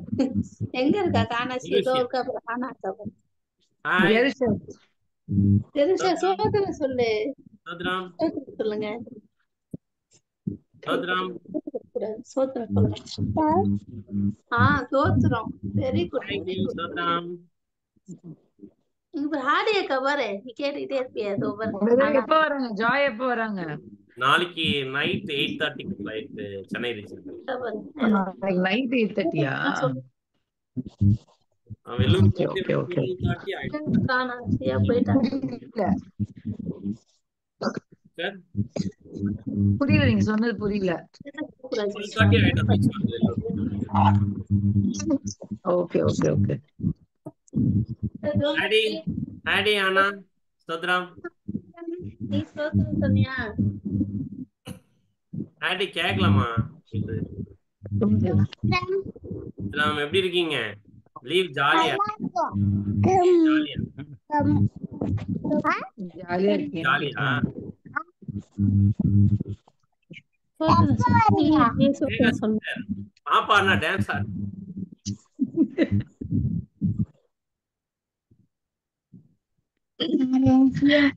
டான்ஸ் ஆடினு இருக்கோம்.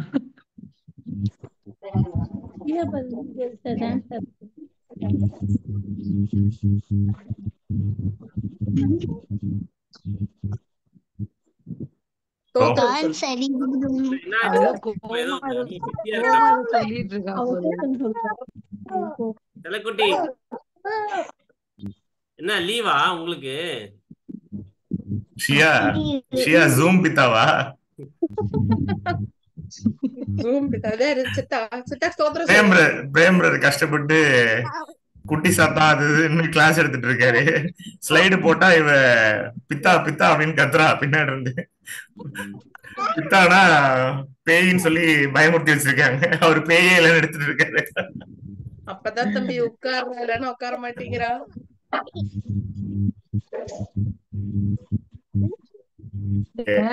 ராஜா பிரதர் ஸ்தோத்திரம். கரோலின் சிஸ்டர், டெய்சி சிஸ்டர், மலர் சிஸ்டர், எலிசபெத் சிஸ்டர், எல்லாருக்கும் ஸ்தோத்திரம். டோனி பிரதர் இருக்கீங்களா? ரொம்ப நேரமா உங்களை காண்டாக்ட் பண்ண முடியல. டோனி பிரதர் போயிட்டாரு போல. பிரதர் கொஞ்சம் signal weak brother. Okay okay. ஸ்தோத்திரம் ஆண்டி. அஜித்தனா ஸ்தோர்னா ஸ்தோத்திரம் ஆண்டி. ருபன் ப்ரோ வேலூர்ல எல்லாரும் நல்லா இருக்காங்களா? God's grace. Super bro. எல்லாரும் கேட்டதா சொல்லுங்க. வந்து பாத்தீங்கன்னா நல்லா இருக்கு. பாத்துறலாம் ப்ரோ. Just miss.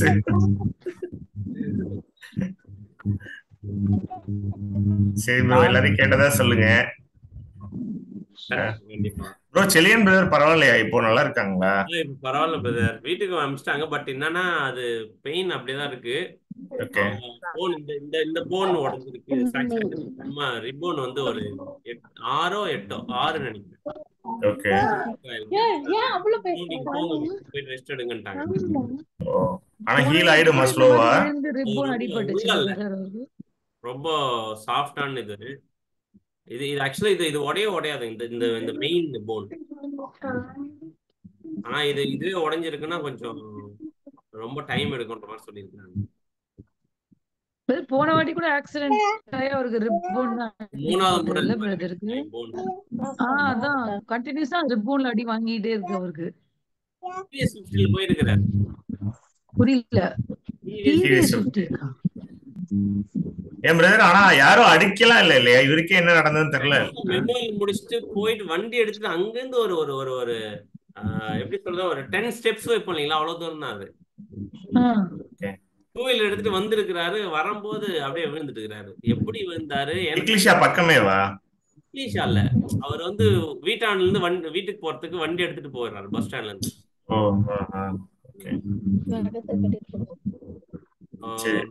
எங்களுக்கே ஷாக்கிங்கா இருக்கு. இப்படி இவ்வளவு இந்த போன் உடையணும்னா அது பெரிய ஆக்சிடென்ட் ஆனதான் உடையுமா?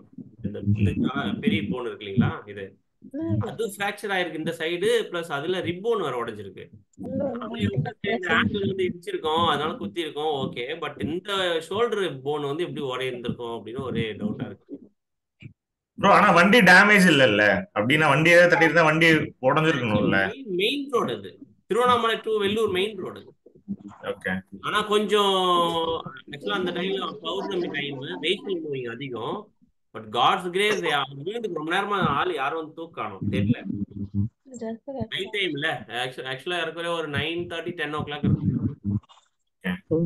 அப்போ இவரு ஏன்னா வெஹிக்கிள் வந்து யாராவது ஹெவியா வந்துச்சுன்னா ரொம்ப டஃப் ஆயிருக்கும், கஷ்டமா இருக்கும். இந்த டைம்ல எந்த வண்டியும் வரல. கூட்டிட்டு போய் செக் பண்ணிருக்காங்க.